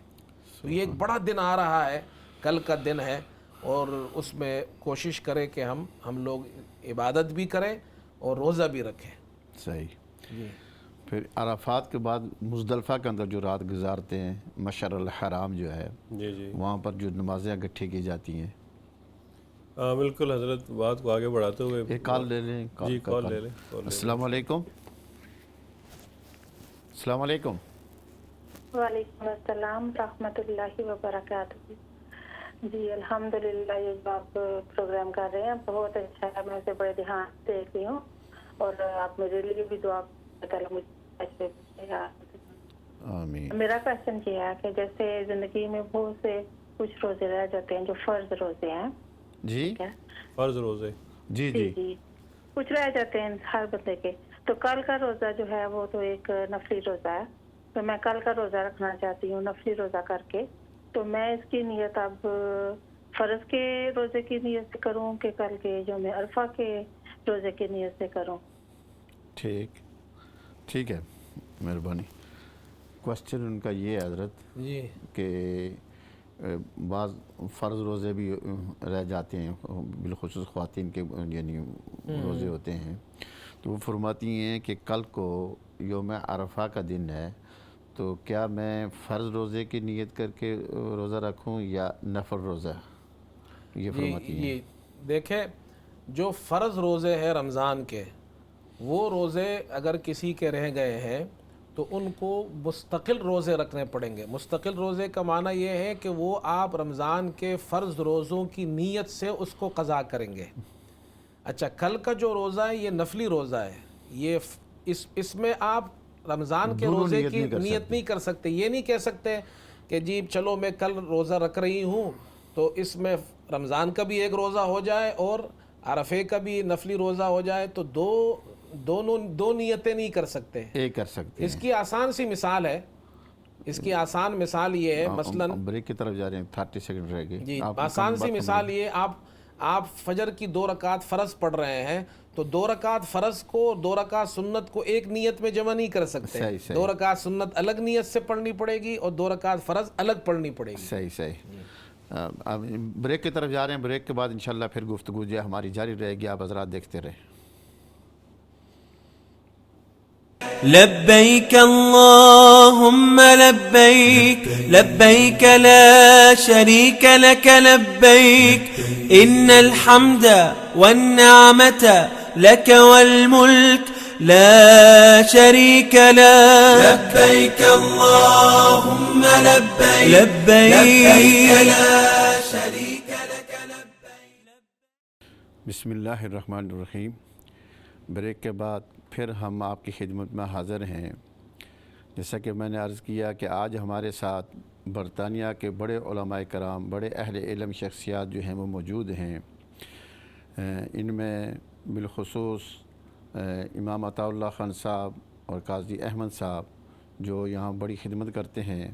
امام عطا اللہ خان صاحب ایک مشہور اور معروف خطیب ہیں اور شاعر بھی ہیں. میں ان سے درخواست کروں گا کہ حج کے بارے میں کچھ اشعار جو ہے ہمارے سامعین کو، ناظرین کو، وہ آپ سنا دیں، پھر آگے ہماری گفتگو جاری رہے گی انشاءاللہ. جزاک اللہ مفتی صاحب، بہت شکریہ. آپ نے کہا میں کچھ اشعار سناؤں. اصل میں کوئی شاعر تو نہیں ہوں، کیا کہتے ہیں اس کو، باقاعدہ. البتہ میں اشعار میں مجھے بڑا ذوق ہے اشعار کا. کبھی کبھی خود بھی اشعار کہنے کی کوشش کرتا ہوں تو شاید وہ صحیح نہیں بھی بنتے ہو، لیکن میرا اپنا ایک ذوق ہے اشعار سے. تو بہرحال حج کا موقع ہے، مفتی صاحب نے ارشاد فرمایا کچھ اشعار سناؤں. تو حجاج اکرام حج پر گئے ہوئے ہیں. اچھا، حاجیوں سے میں کہتا ہوں آپ جو ہے نا وہ سب لوگوں کو، جو حاجی ان کے دوست جائے، ان سے ہم لوگ کیا درخواست کریں؟ صحیح. حاجیوں سے 2 درخواست کرنی چاہیے. واہ. ایک درخواست یہ کرنی چاہیے جی وہ ہمارے لیے دعا کریں. اب وہ وہاں اتنے مبارک جگہوں پر ہیں، ان کی دعائیں قبول ہوں گی تو ہمارا تو بیڑا پار ہو جائے گا. دوسری درخواست ان سے یہ کرنی چاہیے کہ امام الانبیاء حضرت محمد مصطفیٰ صلی اللہ علیہ وسلم، ہمارے پیارے نبی صلی اللہ علیہ وسلم کے شہر میں جب جائے، مدینہ منورہ میں، اور روضہ اقدس پر جب جائے تو وہ اپنا سلام پیش کریں گے تو ہم غریبوں کا بھی سلام پیش کر دیں تو ہمارے لیے یہ بھی ایک بڑی سعادت کی بات ہے. عمر ابن عبدالعزیز رحمۃ اللہ علیہ شام سے خاص طور پر اپنا غلام بھیجتے تھے مدینہ کہ میری طرف سے جا کر یہ رسول کریم صلی اللہ علیہ وسلم کے روزے پر سلام پیش کرو اور عرض کرو. تو یہ چند اشعار میں نے کچھ کوشش کی ہے. تو یہ دراصل حاجیوں سے درخواست ہے ان اشعار کے اندر. تو عرض کیا ہے، خدا کا گر جو دیکھو تم ہمیں بھی یاد کر لینا. سبحان اللہ. خدا کا گھر جو دیکھو تم ہمیں بھی یاد کر لینا. طوافوں میں دعاؤں میں ہمیں بھی یاد کر لینا. سبحان تو یہ حجاج سے درخواست ہے بھائی ہمیں بھی یاد رکھے.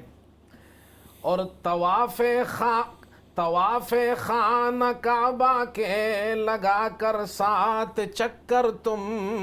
سبحان اللہ. طواف خانہ کعبہ کے لگا کر 7 چکر تم، در کعبہ پہ جب پہنچو ہمیں بھی یاد کر لینا، سبحان اور پیو پانی جو زمزم کا تو پینا خوب جی بھر کر۔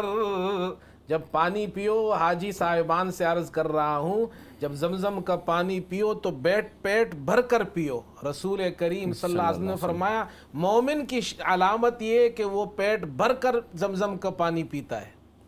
تو پیو پانی جو زمزم کا تو پینا خوب جی بھر کر، دعائے آب زمزم میں ہمیں بھی یاد کر لینا، اللہ، اور صفا مروہ کی منزل ہے، صفا مروہ کی منزل ہے، میاں نہ رو یہاں چلنا، صفا مروہ کی منزل ہے، میاں نہ رو یہاں چلنا، ہری پٹی پہ جب دوڑو ہمیں بھی یاد کر لینا، اور ہوا عمرہ مکمل جب تو پھر بالوں کو کٹوانا۔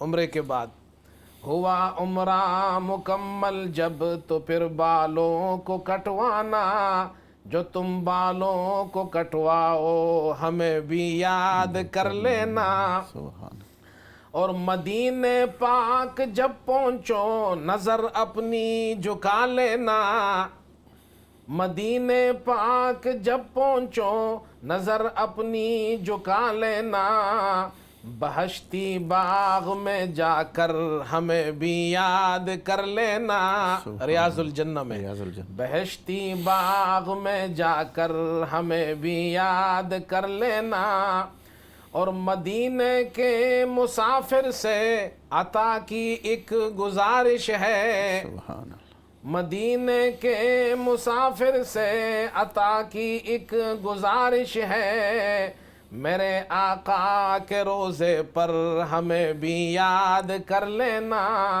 اور خدا کا گھر جو دیکھو تم ہمیں بھی یاد کر لینا۔ بہرحال یہ چند اشعار کوشش کی ہے۔ آپ نے تو پورا حج اور عمرہ اور مدینہ منورہ کے جو ہے نا وہاں پہنچا دیا ہم سب کو۔ جی اللہ ہمیں بار بار لے جائے سب کو وہاں، حاضری اللہ ہمیں نصیب ناظرین فرمائے۔ ٹیلی فون لائنز اوپن ہے، اگر کوئی بات مولانا سے پوچھنا چاہتے ہیں، کوئی سوال کرنا چاہتے ہیں، دعا کے لیے کہنا چاہتے ہیں تو آپ کہہ سکتے ہیں۔ تو آپ نے بہت خوبصورت اشعار، آپ نے تو پورا عمرہ حج اور یہ سارا جناب یہ کروا دیا ہے۔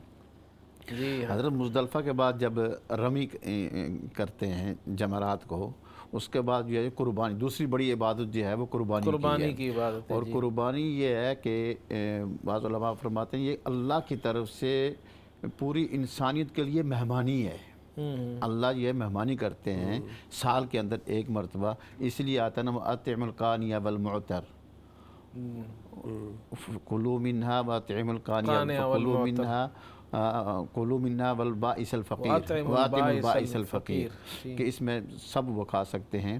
یعنی اللہ کی طرف سے ایک پوری انسانیت کے لیے مہمانی کی جاتی ہے، اور اس کی تاریخ جو ہے جب سے نسل انسانی پر ہوئی ہے، حضرت آدم علیہ السلام دنیا میں تشریف لائے تو اس وقت سے قربانی کی عبادت بھی جاری ہے، جیسا کہ ان کے بیٹوں نے قربانی کی تھی۔ تو حضرت آپ تھوڑی سی اس پر ناظرین کو روشنی ڈال دیں۔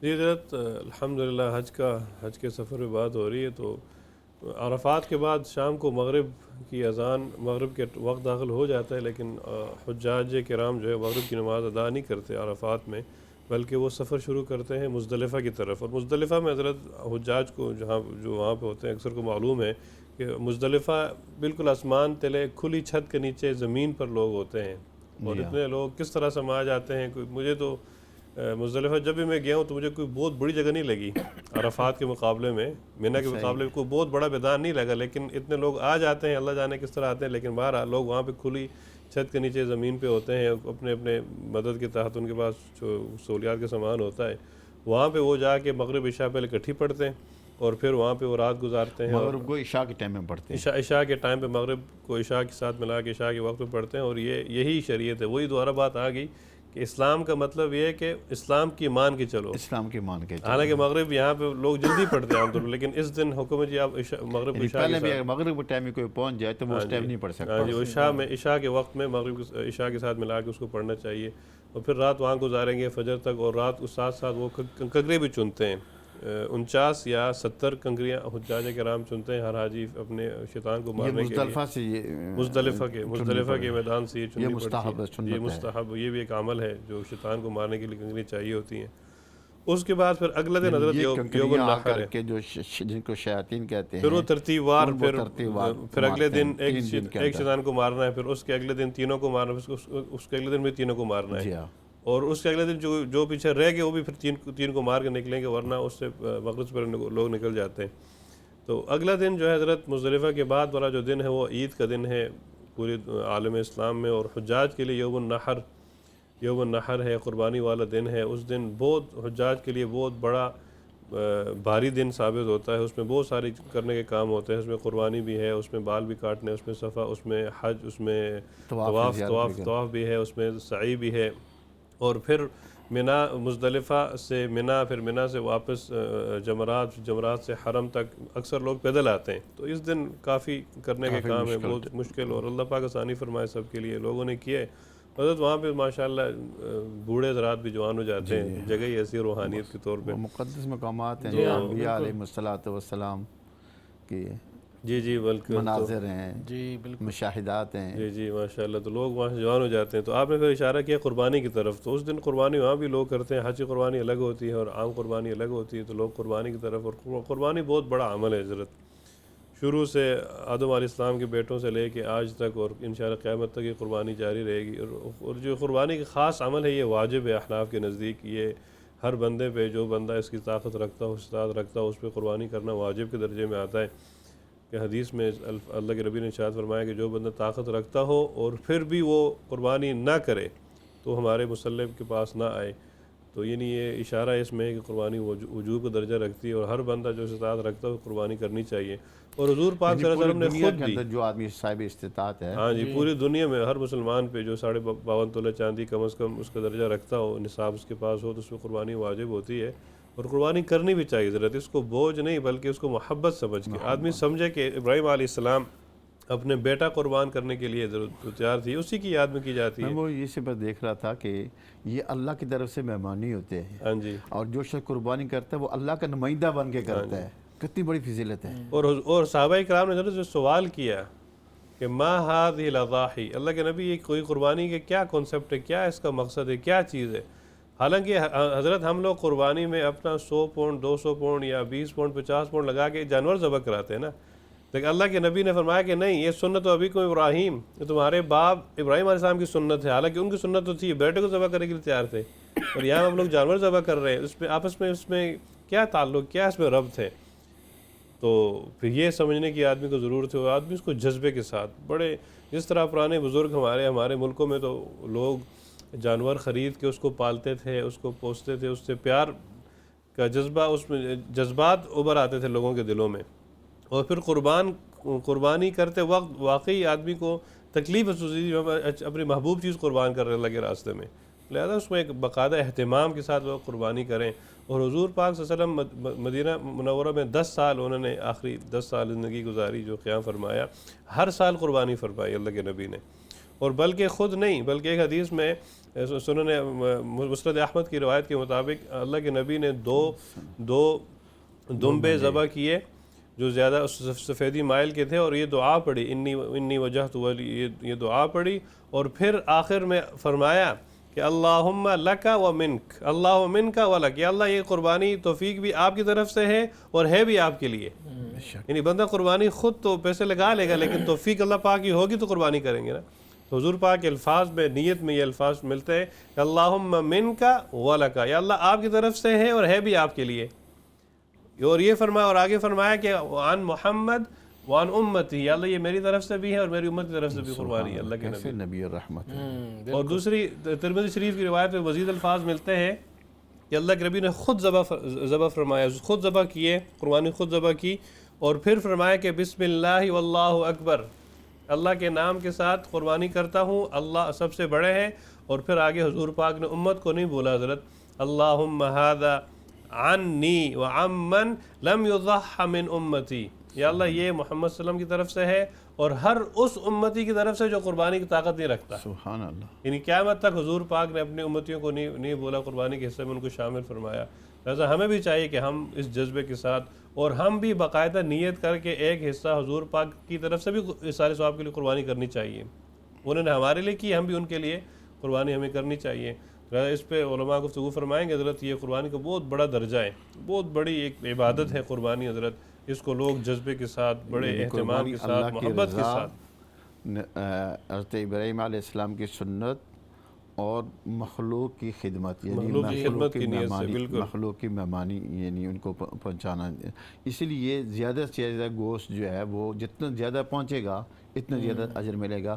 وہ ایک جیسے حضرت وہ ایک حدیث کہتے ہیں، نبی اکرم صلی اللہ علیہ وسلم نے ایک مرتبہ کہا کہ 3 دن سے زیادہ کوئی آدمی گوشت نہ رکھے. 3 دن سے زیادہ ایک بوٹی بھی گھر کے اندر نہیں رہنی چاہیے.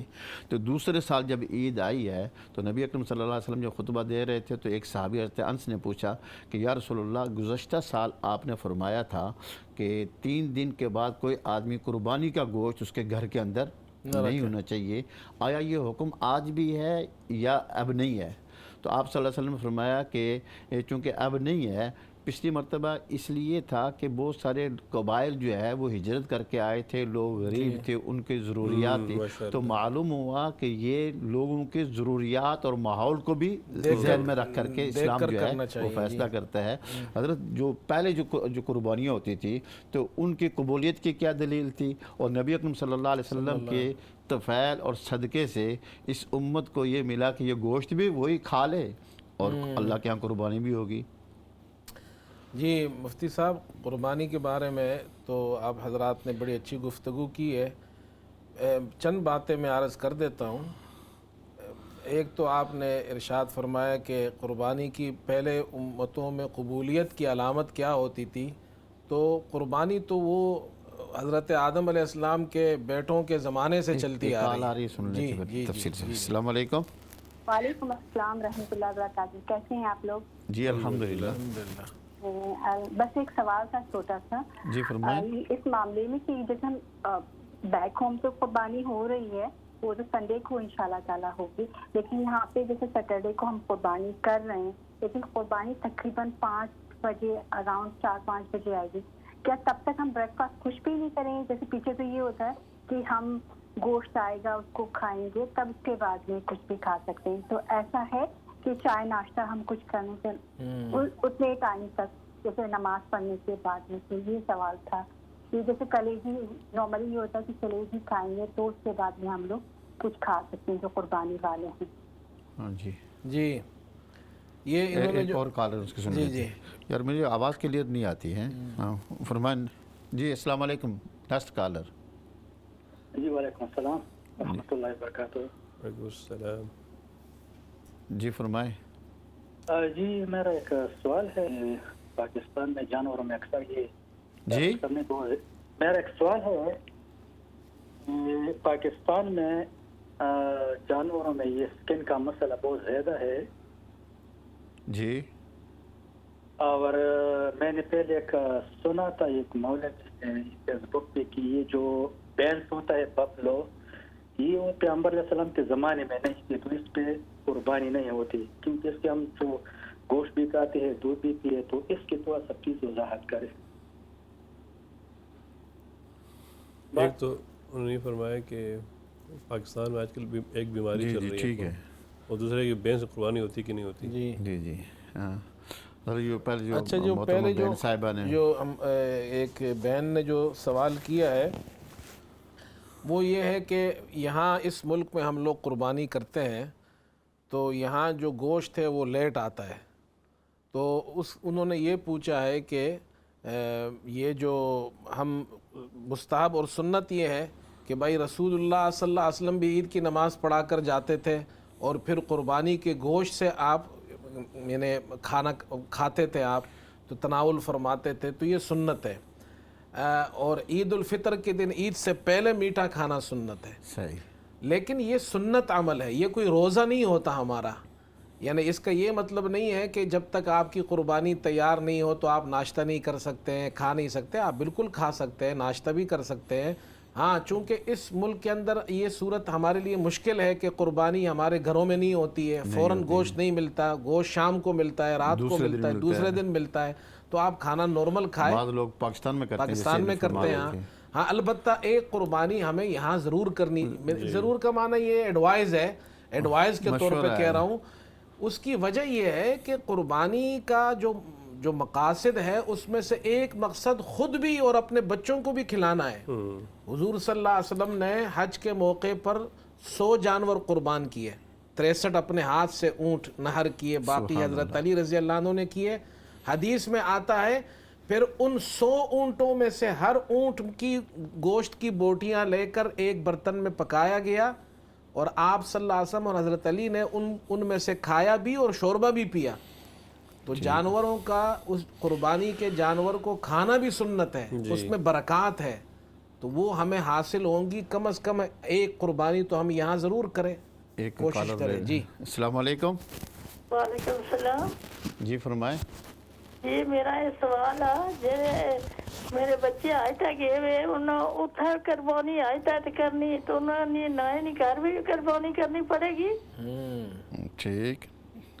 ٹھیک آپ دیکھتے ہیں، جواب دیتے ہیں. Next collar. جی ٹھیک ہے. کیا آپ فرمائیں. وہ جو ایک ساتھی اچھا نے وہ جو سوال کیا انہوں نے کہ جناب دوسرے ساتھی نے جو سوال کیا کہ جو بیمار ہے تو جو جانور بیمار ہو ان کو اس قسم کی جو بیماریاں ہیں، اب مجھے تو تفصیل نہیں معلوم کہ انہوں نے کون سی بیماری ہے وہاں پاکستان کے اندر، کوئی خارج وغیرہ، تو اگر ایسی بیماری ہو جس سے جانور بالکل لاغر ہو جائے اور کمزور ہو جائے یا اس کے اندر عیب پیدا ہو جائے تو ایسی جانور کی قربانی نہ کرے. اور ویسے بھی جو بیمار ہو جانور ہو اس کا جناب اس قسم کے اگر ڈاکٹر کہتے ہیں کہ ان کا گوشت مضر ہے تو اس کی بھی قربانی نہ کرے. دوسرے جانوروں کی قربانی اچھی اور عمدہ اپنی طاقت کے مطابق کرے. اور بھینس کے بارے میں جو انہوں نے کہا تو وہ بھینس جو ہے نوع من البقر، یہ گائے کی ایک قسم ہے. اچھا چونکہ عربوں کے یہاں بھینس نہیں ہوتی ہے، ہمارے یہاں ہوتی ہے بھینسیں، تو وہاں وہ بھینسیں نہیں ہوتی تھی، اس لیے اب بقر کے اندر وہ شامل ہے، نوع ہے. جیسے مثال کے طور پر پاکستان کی گائیں آپ دیکھیں وہ الگ ہوگی، صحیح ہے. آسٹریلین گائیں دیکھیں وہ الگ ہوگی، یہاں والی گائیں دیکھ، یہ سب مختلف انواع ہے. تو وہ بھینس بھی گائیں کی نوع ہے. اچھا یہ بہیمۃ الانعام سے ہے، چرنے والے جو جانور ہیں. تو چرنے والے جانوروں کو اللہ نے حلال قرار دیا ہے، قرآن میں ہے. صحیح. 8 قسم ہے، اور اس میں سے وَمِنَ الْبَقَرِ اثْنَيْنِ، بقر میں سے بھی 2 حلال ہے، یعنی میل اور فیمیل، مذکر اور مؤنث.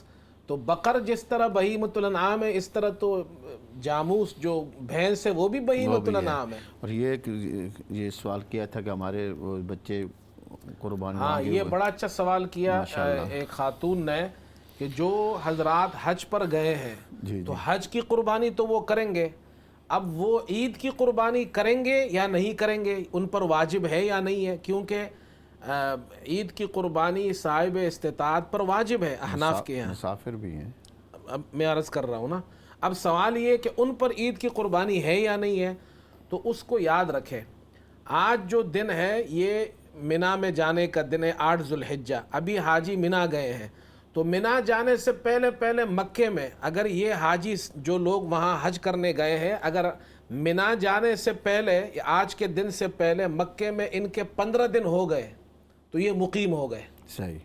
اب جب یہ مقیم ہو گئے اور ان کے پاس ضرورت سے زیادہ، وہاں کی ضروریات سے زیادہ اتنے پیسے ہیں کہ وہ نصاب تک پہنچ جائے، جو ہمارے یہاں کے پاؤنڈ کے حساب سے آج کل تقریباً 340 پاؤنڈ کے قریب بن جاتے ہیں، اتنے پیسے ان کے پاس ہے تو ان پر قربانی کرنا واجب ہے، اس لیے کہ وہ صاحب استطاعت ہے اور مسافر بھی نہیں ہے، مقیم ہو گیا ہے. اور اگر منا جانے سے پہلے 15 دن مکے میں نہیں رہے، کم رہے، ہفتہ رہے، 5 دن رہے، 10 دن رہے ہیں، تو یہ مسافر ہے اور مسافر پر قربانی نہیں ہوتی چاہے وہ مالدار ہو. تو وہ حج کی قربانی تو کرے گا لیکن عید والی قربانی اس پر نہیں ہوگی اس لیے کہ مسافر ہے. تو اگر منا جانے سے پہلے مقیم ہو، 15 دن مکے میں ٹھہرا ہے، تو وہ اور صاحب استطاعت ہے، اس کے پاس اتنے پیسے ہیں کہ وہ قربانی کر سکتا ہے، تو وہ عید کی قربانی بھی کرے گا اور حج کی قربانی بھی کرے گا۔ شکر بھی کرے گا۔ ہاں البتہ فرق یہ ہے کہ حج کی قربانی وہ وہیں کرے گا حرم کے اندر، حدود حرم میں، اور عید والی قربانی وہاں کرنا ضروری نہیں ہے، وہ چاہے ان کے لیے یہاں کر دی جائے یا پاکستان میں کی جائے۔ البتہ پاکستان اور سعودیہ میں ایک دن کا فرق ہے، تو وہ دوسرے دن کریں گے، یعنی وہ سنڈے اور منڈے کو کر سکتے ہیں ان کے لیے، لیکن ٹیوزڈے کو نہیں کر سکتے، اس لیے کہ ٹیوزڈے جو ہے وہ پاکستان کا تو تیسرا دن ہوگا لیکن ہمارا چوتھا دن ہوگا، سعودیہ والوں کو بھی چوتھا دن ہوگا، تو یہاں والے لوگ اور سعودیہ والے لوگ پاکستان کے چوتھے دن ان کی پاکستان کی تیسرے حج کے دن نہیں ہو سکتی ہے، پہلے 2 دنوں میں ان کی قربانی ہو سکتی ہے۔ خلاصہ یہی سامعین سمجھ جائیں کہ حج کی قربانی وہ حج کے ساتھ متعلق ہے اور عام قربانی الگ ہے، الگ الگ حکم ہے دونوں کے۔ وہ تو بات یہ چل رہی تھی کہ یہ جو قربانی جو ہے اس کی ابتدا تو حضرت آدم علیہ السلام کے دور سے شروع ہوئی، جب سے دنیا آباد ہوئی حضرت آدم علیہ السلام، جسے قرآن حکیم کے اندر بھی آتا ہے وَاتْلُ عَلَيْهِمْ نَبَأَ ابْنَيْ آدَمَ بِالْحَقِّ اِذْ قَرَّبَا قُرْبَانًا فَتُقُبِّلَ مِنْ أَحَدِهِمَا وَلَمْ يُتَقَبَّلْ مِنْهُ۔ وہ جو آپ نے پوچھا تھا نا کہ وہ قربانی کیسے قبول ہوتی تھی، تو وہ اس زمانے میں روایات میں آتا ہے کہ جس کی قربانی قبول ہو جاتی تھی تو آسمان سے ایک آگ آتی تھی اور اس کو بھسم کر دیتی تھی، تو جس کی قربانی جل جاتی تھی تو سمجھ لیا جاتا تھا کہ اس کی قربانی قبول ہو گئی ہے۔ ہاں البتہ اس امت کے لیے رسول کریم صلی اللہ علیہ وسلم اللہ نے یہ اعزاز عطا فرمایا ہے کہ ہمارے یہاں اللہ تعالیٰ نے فرمایا کہ حضور صلی اللہ علیہ وسلم نے خود ارشاد فرمایا کہ اب اس کی قبولیت کی علامت یہ ہے کہ زمین پر خون گرنے سے پہلے اللہ تعالیٰ کے یہاں وہ جانور اللہ تعالیٰ قبول فرما بریک کی طرف جا رہے ہیں جی، تو انشاءاللہ بریک کے بعد پھر حاضر ہوں گے، انشاءاللہ قربانی پر مزید جو ہے وہ بات چلائیں گے آگے۔ تو ماشاءاللہ آپ حضرات نے بڑی سیر حاصل گفتگو کی ہے، ہر موضوع پر جو ہے گفتگو کی ہے، تو بریک کے بعد انشاءاللہ پھر حاضر ہوں گے۔ آپ حضرات دیکھتے رہیں، انشاءاللہ بریک کے بعد پھر حاضر ہوں گے آپ کی خدمت میں۔ لبيك اللهم لبيك لبيك لا شريك لك لبيك إن الحمد والنعمة لك والملك لا شريك لك لبيك اللهم لبيك لبيك لا شريك لك لبيك۔ بسم اللہ الرحمن الرحیم۔ بریک کے بعد پھر ہم آپ کی خدمت میں حاضر ہیں۔ بریک سے پہلے حج ٹرانسمیشن کے عنوان کے ساتھ ہم حاضر ہیں، اور اس پر تقریباً شروع سے لے کر کے مینا، عرفات، مزدلفہ، رمی جمرات، اور اب جو ہے قربانی پر ہماری گفتگو چل رہی تھی۔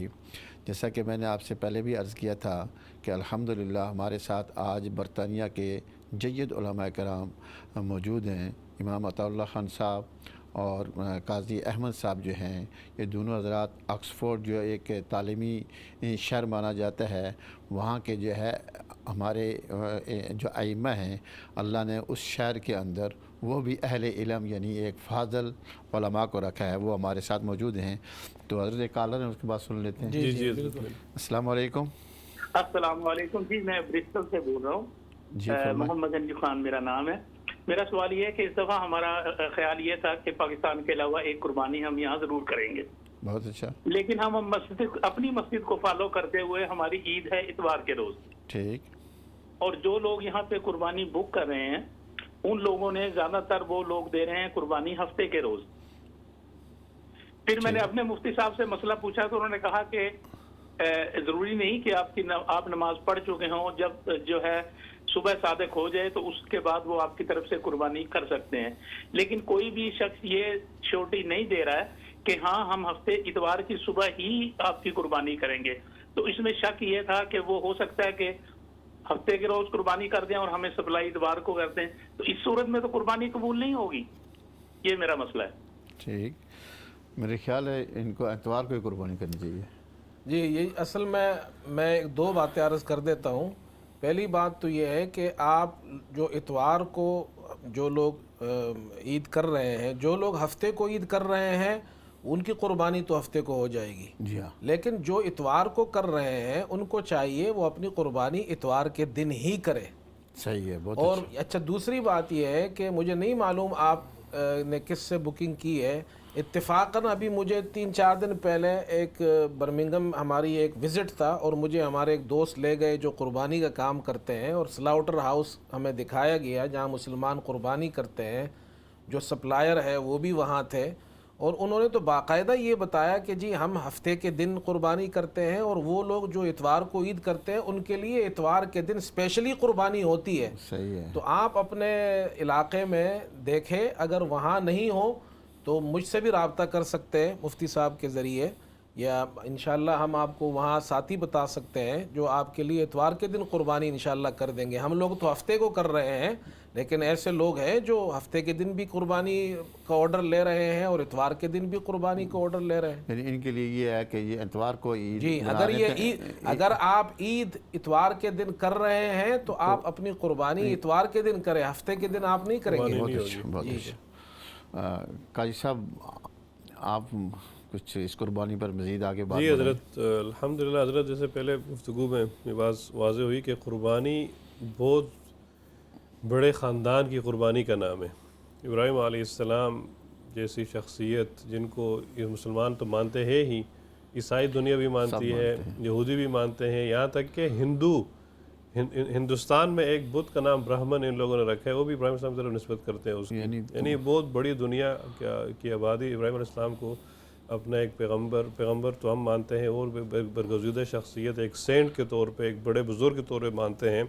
وجہ اس کی یہ ہے کہ اللہ نے ان کا امتحان لیا تھا، اللہ نے ان کو امام بنا دیا ساری دنیا کا، اور یہ بھی بڑی انی جاعلک للناس امام حضرت۔ جی، اور سامعین کو یہ بھی سن کے انشاءاللہ خوشی ہوگی کہ ابراہیم علیہ السلام ایسے پیغمبر ہیں، ایسی مقبولیت والے پیغمبر تھے کہ ان کے بعد جتنے پیغمبر بھی آئے ان کی اولاد میں سے آئے۔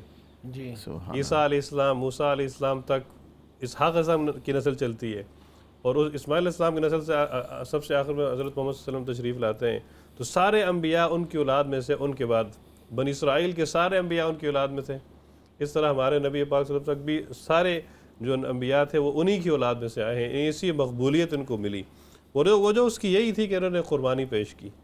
فلما اسلما، حضرت جب اللہ نے ایک گواہی دی کہ جب دونوں نے اپنی پیشانی اللہ کے سامنے جھکا دی، جب دونوں مسلمان ہوئے، جب دونوں نے اسلام پر مکمل عمل کیا، وَتَلَّوْا لِلْجَبِينِ، بیٹے کو نیچے تیار کر دیا قربان کرنے کے لیے۔ اور اس سے پہلے کی جو واقعات ہیں ابراہیم علیہ السلام کے بارے میں تو علماء سے سنتے ہیں کہ 86 سال کی عمر میں اللہ پاک نے بیٹا دیا، 86 سال تک ان کے پاس اولاد نہیں۔ حضرت سارہ علیہ السلام ان کی پہلی بیگم تھی، پہلی زوجہ تھی، ان کے ساتھ سفر کر رہے ہیں، عراق چھوڑ کے شام کی طرف آ رہے ہیں، راستے میں مصر میں پڑاؤ پڑا ان کا۔ مصر میں ظالم بادشاہ تھا، اس کو معلوم ہوا کہ ایک جوڑا ہے سفر کر رہا ہے، اور اس کے ساتھ ان کی جو خاتون ہے وہ بہت ہی خوبصورت خاتون ہے سارہ علیہ السلام۔ اس کی نیت بری ہوئی، اس نے ان کا بلاوا کیا، اور یہ بخاری شریف کی حدیث ہے، اس نے بری نیت سے، برے ارادے سے دسترازی کی کوشش کی اور ان کی عزت پہ ہاتھ ڈالنے کی کوشش کی، تو ادھر میاں بیوی دونوں الگ طرف انہوں نے رجوع کر دیا۔ اس سے پہلے بادشاہ نے پوچھا کہ ابراہیم صاحب یہ تمہارے ساتھ خاتون کون ہے؟ تو انہوں نے سمجھا کہ شاید یہ بہن سمجھ کے چھوڑ دے، کہا جی یہ نہیں کہا کہ میری بیوی، کہا جی بہن ہے، اور اپنی بیوی سے کہا کہ اس وقت کرۂ ارض پہ سوائے تمہارے اور میرے اور کوئی مومن ہے ہی نہیں، صحیح، لہذا تم اس بادشاہ سے یہی کریں کہ تم میری بہن ہو، اسلامی دینی بہن کے طور پہ۔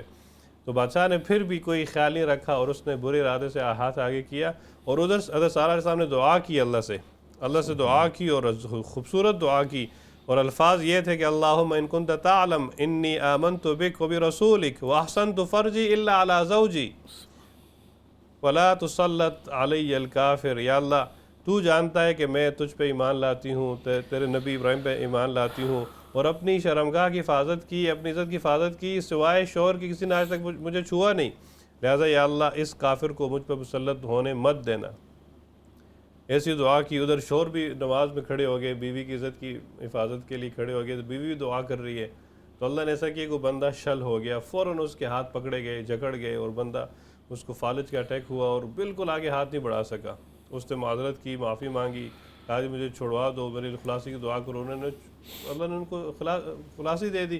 اس نے پھر کوشش کی, لہذا خلاصہ یہ نکلا کہ ان تک نہیں پہنچ سکا. پھر اس نے حضرت حاجرہ علیہ السلام کو ہدیے کے طور پہ ان کو دیا, اور پھر حضرت ابراہیم علیہ السلام ان سے نکاح کیا, جس سے پہلی اولاد حضرت اسماعیل اسلام کی شکل میں ہوئی. اور یہ علماء کہتے ہیں کہ 86 سال کی عمر ان کو بیٹا دیا, یعنی اتنے لمبے انتظار کے بعد, اتنی بڑی قربانی کے بعد بیٹا دیا.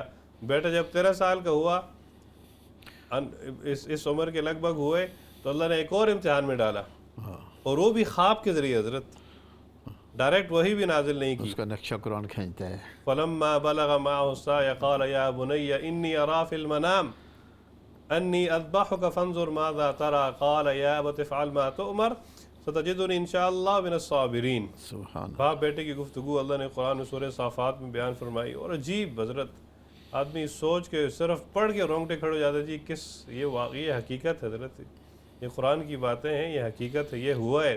آسمان دنیا کے آسمان نے دیکھا یہ منظر کہ بیٹا باپ سے یہ پوچھ رہا ہے. یہ اس لیے نہیں کہ آگے سے بیٹا تیار نہیں, بلکہ اس کو بھی تیار کرنے کے لیے, اس کا امتحان لینے کے لیے کہ بیٹے کا ایمان کس جگہ پہ ہے. بیوی کو معلوم ہو تو وہ بھی تیار, حضرت علیہ السلام بھی تیار کہ اللہ کو حکم ہے تو پھر اللہ ہمیں ضائع نہیں کرے گا, اللہ کے نام میں قربان کر دے. یوم الترویہ, حضرت گفتگو کی یوم الترویہ, 8ویں ذوالحجہ کو خواب دیکھا. ترویہ کہتے ہیں خواب دیکھنے کا دن. دوسرے دن پھر خواب دیکھا, تو یوم عرفہ اس کو نام دیا گیا. جی اس دن پہچان لی کہ حکم اللہ کا ہے کہ ذبح کرو. اور پھر اگلے دن یوم النحر ہے, قربانی والا دن, اس دن ذبح کرنے کا ٹائم آ گیا, وقت آ گیا. تو اللہ نے پھر قرآن میں کہا کہ فلما اسلما, جب دونوں اللہ کے سامنے جھک گئے. یہی اسلام حضرت, یہی اسلام ہے, یہی قربانی کا سبق ہے. اس کے اندر ایک دفعہ حضرت ابراہیم علیہ السلام نے اللہ سے نہیں پوچھا کہ یا اللہ مجھے کیوں یہ آزمائش کس امتحان میں ڈال رہے, بس جو حکم ہو گیا اس کو عمل کرو. مزد بکلمات, یہ تو ایک امتحان تھا نا. کتنے امتحانات اللہ نے لیے ابراہیم علیہ السلام کی, کتنے, لیکن ہر امتحان میں 100 میں سے 100 نمبر لیتے رہے. اور اسی لیے پھر ان کو اللہ نے پھر امام بھی بنایا لوگوں کا. انی جاعلک للناس اماما, کہ ان کے بعد سارے انبیاء ان کی اولاد میں سے آتے ہیں. آج تک ان کا نام زندہ ہے. پورا حج, اکثر حج کا ارکان ان کی فیملی, ان کے اہل و عیال کے حضرت صرف انبیاء نہیں بلکہ بادشاہ بھی آئے. جی اذ جعل فیکم انبیاء وجعلکم ملوکا. سلیمان علیہ السلام بھی ان کی اولاد میں سے آتے ہیں, وہ بھی بہت بڑے بادشاہ بھی تھے, پیغمبر بھی تھے. یہ حضرت ابراہیم علیہ السلام کے اولاد سے انبیاء بھی اور بادشاہ بھی. اور پھر اسی حضرت اسماعیل علیہ السلام کے صلب سے امام الانبیاء خاتم النبیین حضرت محمد مصطفیٰ صلی اللہ علیہ وسلم تشریف لائے.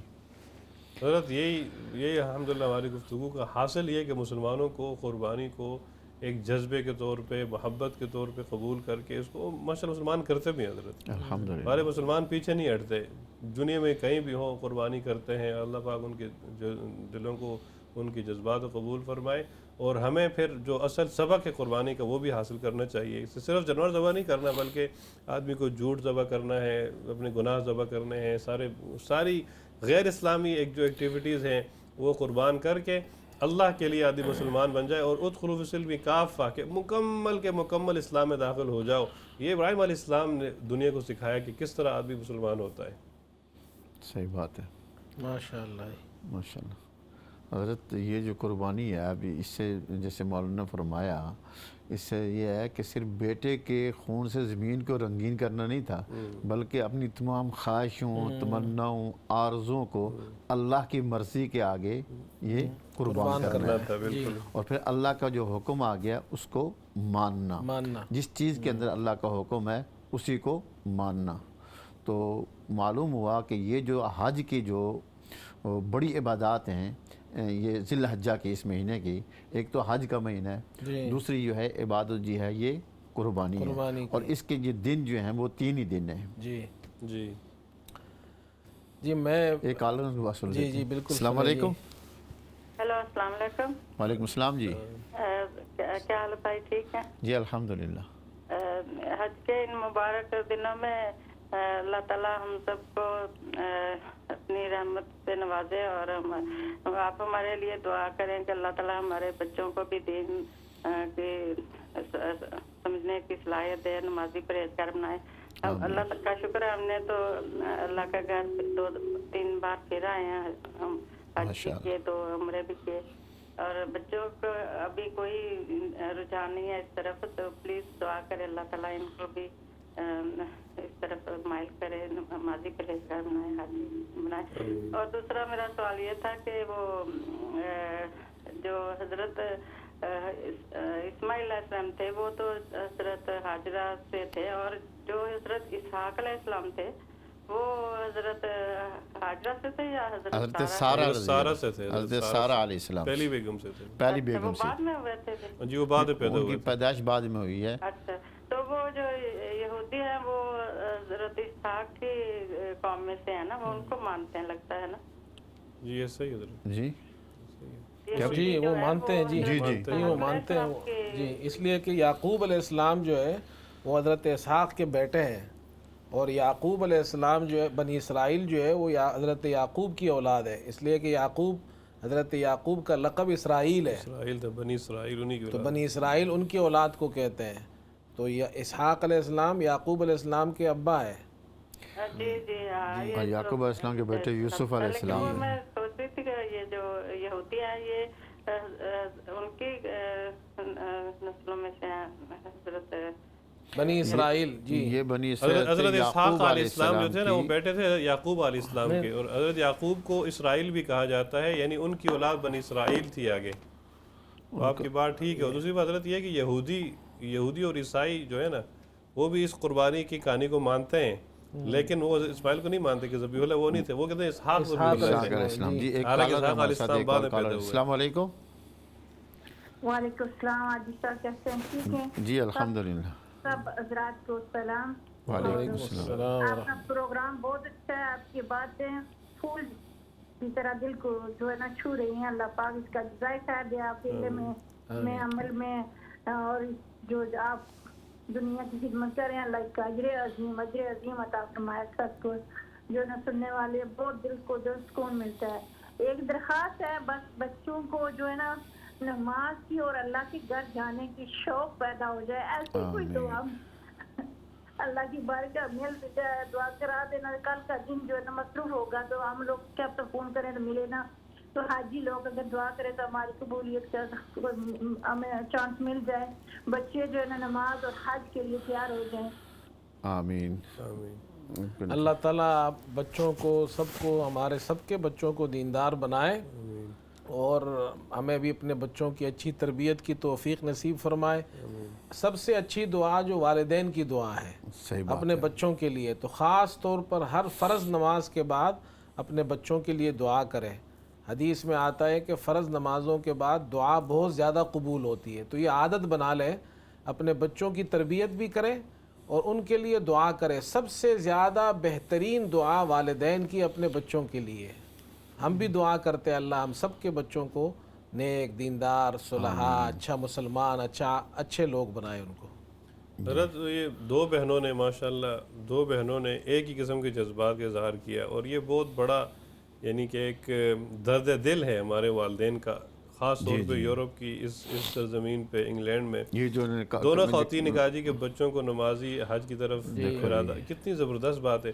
اور جس پیغمبر کی ہم بات کر رہے ہیں حضرت ابراہیم علیہ السلام، یہ جو ان کا جملہ تھا بچوں کو شوق پیدا ہو جائے، دین کا شوق پیدا ہو، یہ بڑا زبردست جملہ ہے، بہت زبردست۔ اس کے لیے پھر دین کی محبت اور دین کا شوق جب پیدا ہو بہت ضروری ہے حضرت، بہت یہ ضروری ہے، بڑی خاص جملہ تھا۔ دین راستے میں آدمی کے اندر دینداری ہو، اس کے لیے دو مشورے ہیں ان خواتین کو بھی اور باقی حضرات کو بھی، کہ ایک تو یہ ہے کہ اگر بچے چھوٹے ہوں نا، بچے اگر ابھی آپ کے دسترس میں ہوں، چھوٹے ہوں، 15 سال سے چھوٹے ہوں، ان کو ساتھ لے کے جائیں حج عمرے پہ کم از کم ساتھ لے کے ضرور لے کے جائیں جب وہ چھوٹے ہوں، تاکہ ان کا جذبہ بڑھتا رہے، ایک بات۔ دوسری بات یہ کہ اسی پیغمبر علیہ السلام ابراہیم علیہ السلام نے خود دعا بھی کی اللہ سے نا کہ رب اجعلنی مقیم الصلاۃ ومن ذریتی ربنا وتقبل دعاء ربنا اغفر لی ولوالدی وللمؤمنین یوم یقوم الحساب۔ تو یہ دعا بھی یہ خواتین حضرات، تو یہ اسی ابراہیم علیہ السلام ہی کی دعا ہے نا حضرت، کہ رب ہب لی من الصالحین، پہلے کہ اللہ مجھے اولاد دے، لیکن نیک اولاد، صالحین اولاد میں سے مجھے اولاد عطا فرما۔ پھر بعد میں اولاد مل گئی تو پھر دعا کا ڈائمنشن چینج کر کے یہ دعا کی کہ اللہ اب ان کو، مجھے بھی اور میری اولاد کو بھی نمازی پرہیزگار بنا۔ جو نمازی بن گیا انشاءاللہ تو باقی سارے معاملات بھی انشاءاللہ اس کے بعد خود بخود لائن پہ آتے رہیں گے۔ تو یہ دعا بھی یہ خواتین حضرات اور باقی حضرات بھی ضرور آج کل بھی زندگی بھر کا وظیفہ بنا دیں اس دعا کو، صحیح بات. تو انشاءاللہ پاک آسانی فرمائے گا. جیسے مولانا نے فرمایا کہ والدین کی دعا اولاد کے حق میں قبول ہوتی یہ قبول ہوتی ہے. جی والدین کی دعا بھی دیکھیں، والدین کا اتنا بڑا مقام ہے کہ حضرت موسیٰ علیہ السلام اور حضرت خضر کا جو سفر ہے اللہ نے قرآن میں ذکر کیا ہے. وہ ایک بستی میں پہنچے تو وہاں ایک دیوار تھی جی جی جو گر رہی تھی، انہوں نے ٹھیک کر دی. جو قرآن میں اس کا ذکر ہے. تو خیر خلاصہ اس کا یہ ہے کہ موسیٰ علیہ السلام نے ان سے کہا کہ ان لوگوں نے تو ہمیں، اتنے کنجوس لوگ ہیں، ہمیں کھانا تک نہیں کھلایا اور آپ نے ان کی دیوار ٹھیک کر دی. تو حضرت خضر نے جب جواب دیا تو کہا کہ یہ 2 یتیم بچوں کی دیوار ہے، ان کے والد فوت ہو گئے اور یہ یتیم رہ گئے ہیں، تو ان کے نیچے والد نے ان کے لیے مال رکھا ہے، تو اگر یہ گر جائے گا تو لوگ لے لیں گے. قرآن نے ایک جملہ وہاں کہا ہے وَكَانَ أَبُوهُمَا صَالِحًا. سبحان اللہ. یہ جو حضرت خضر کو اللہ بھیج رہے ہیں ان کی دیوار ٹھیک کرنے کے لیے، کہ بچوں کے مال کی حفاظت کے لیے اللہ حضرت خضر کو بھیج رہا ہے حضرت موسیٰ علیہ السلام کے ساتھ. کتنی بڑی بات ہے، ایک یتیم بچوں کے مال کی حفاظت کے لیے نبی آ رہے ہیں اور حضرت خضر آ رہے ہیں، اور اس کی وجہ کیا بتائی؟ وَكَانَ أَبُوهُمَا صَالِحًا. یہ ہم اللہ تعالیٰ ان کے مال کی حفاظت اس لیے کر رہا ہے اس لیے کہ ان یتیم بچوں کے جو ماں باپ تھے وہ نیک تھے. ہم اگر نیک ہوں گے، ہم نماز پڑھیں گے، مسجد جائے، اپنے بچوں کو لے جائے، ہم گھروں کے اندر خواتین ہیں وہ نماز کا اہتمام کریں. دیکھیں میں ایک چھوٹی سی بات کر رہا ہوں قربانی کے حوالے سے. اللہ تعالیٰ نے حضرت ابراہیم علیہ السلام کو حکم دیا اپنے بیٹے اور اپنی بیوی ہاجرہ کو لے جا کر بے آب و گیا وادی میں چھوڑ دو. یہ امتحان تھا، مکہ تو آباد نہیں تھا وہاں، صحیح ہے، بعد میں آباد ہوا نا. جی جی. بعد میں پانی وہاں سے نکلا. سوال یہ ہے کہ اللہ نے یہ کیوں نہیں کہا کہ حضرت ابراہیم سے کہ تم اپنے بیٹے کے ساتھ یہاں رہو؟ ان کی ماں کو کیوں رکھا ہوا؟ زبردست نکتہ حضرت. اس کے اندر غور کرے تو یہ سمجھ میں آتا ہے کہ بیٹے کی، بچے کی پرورش سب سے زیادہ ماں کر سکتی ہے. اور پھر ایسی پرورش اس اماں نے کی کہ وہی حضرت اسماعیل ابھی 13 سال کے ہوئے تو ابا نے کہا میں نے خواب دیکھا ہے کہ میں آپ کو ذبح کر رہا ہوں. تو بیٹے نے یہ نہیں کہا کہ ابا جان بچپن میں تو آپ ہمیں چھوڑ کر چلے گئے اور ابھی 13 سال کا میں ہوا ہوں تو مجھے ذبح کر رہے ہیں. کیا جرم کیا میں نے کیا جرم کیا ہے؟ موت کی سزا دے رہے ہو. یہ اس ماں کی تربیت تھی. صحیح بات.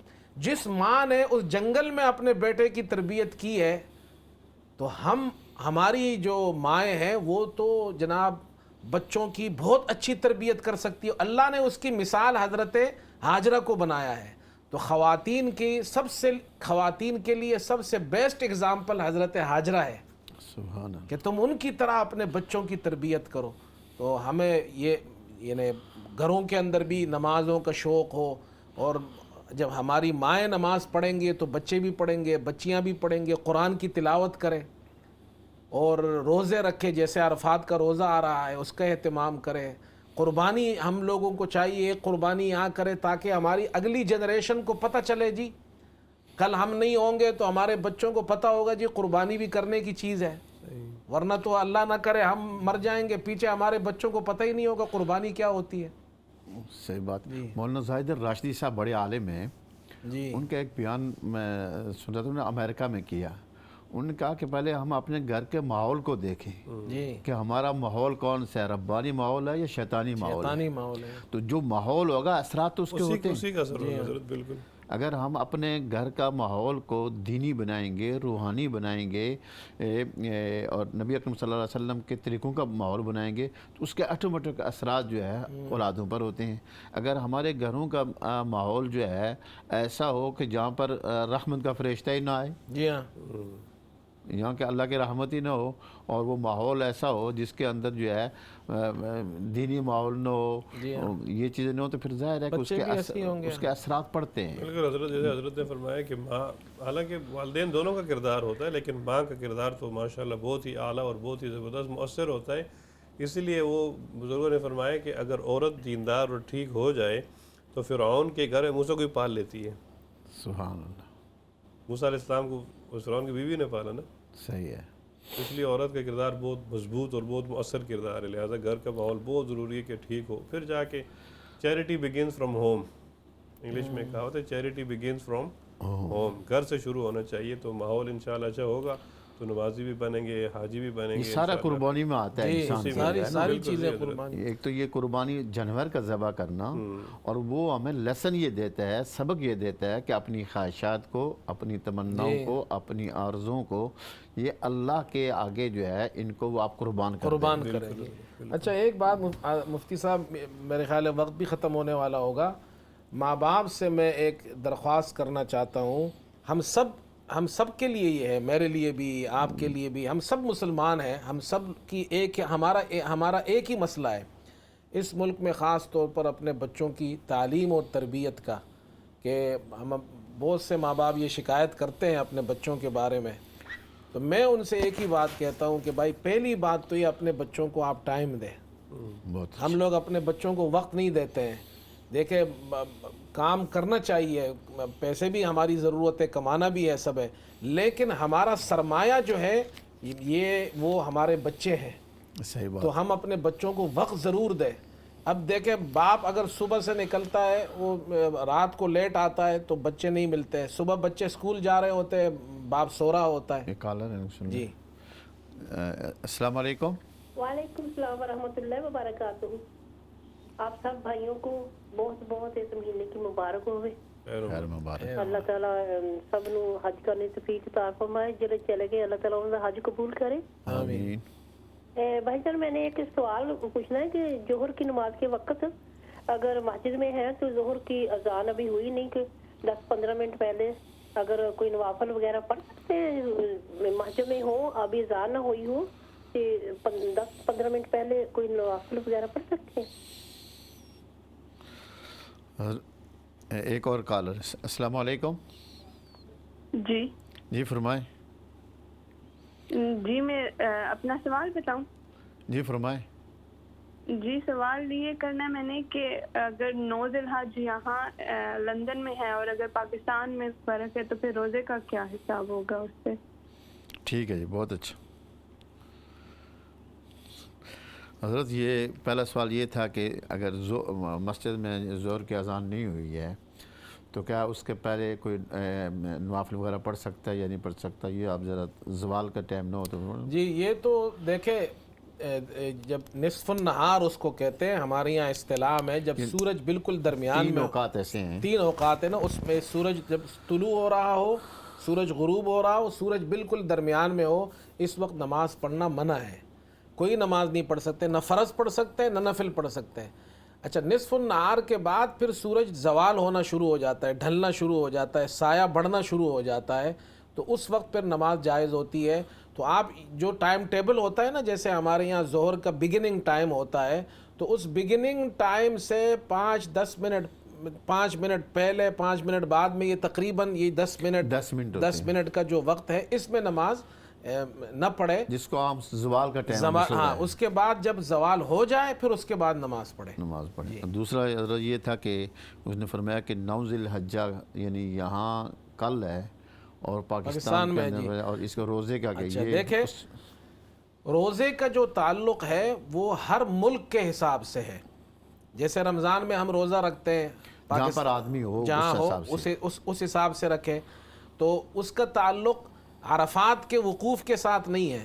یعنی مثال کے طور پر عرفات میں وقوف کل ہوگا، جی ہاں، تو یوم عرفہ کل ہمارے یہاں بھی ہے، سعودیہ میں بھی ہے، لیکن پاکستان میں تو نہیں ہے. جی ہاں.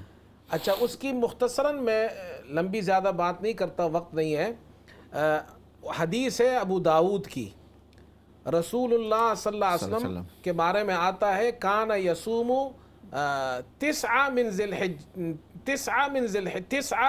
الحجہ، ذی الحجہ کے 9 تاریخ کو آپ روزہ رکھتے تھے. اچھا یہ بھی حدیث میں ہے کہ آپ نے حج کے موقع پر عرفات میں روزہ نہیں رکھا، جی ہاں، لیکن 9 ذی الحجہ عرفات کے دن آپ روزہ رکھتے تھے جب آپ مدینے میں ہوتے تھے.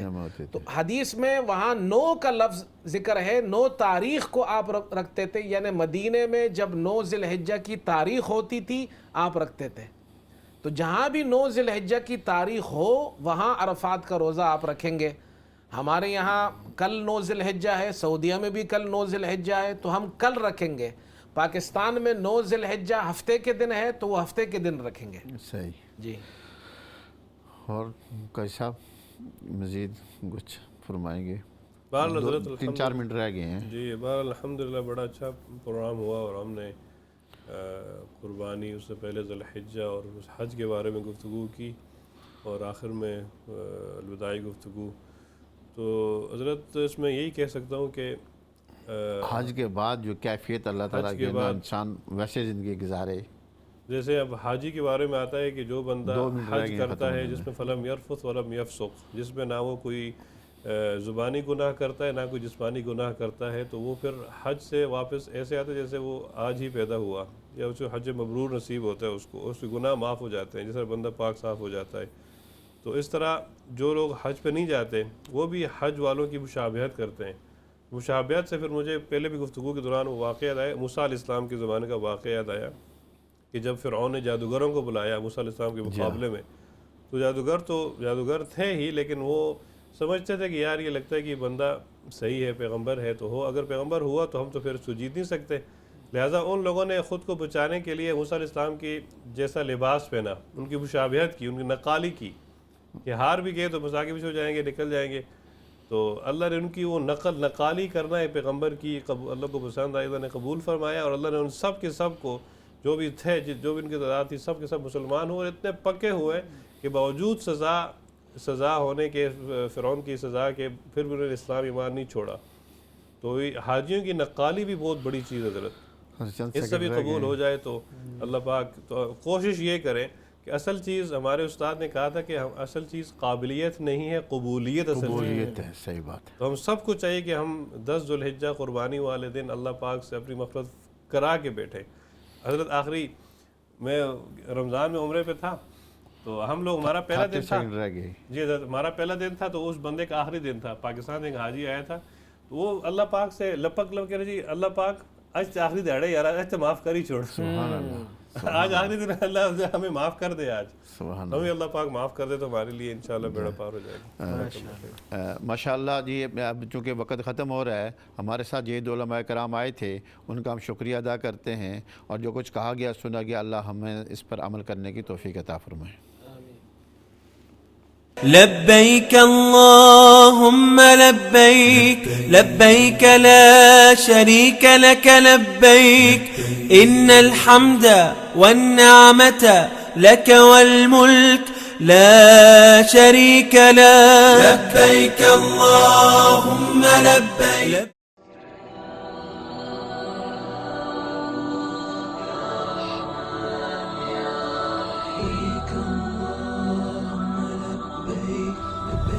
شريك لك لبيك إن الحمد والنعمة لك والملك لا شريك لك لبيك.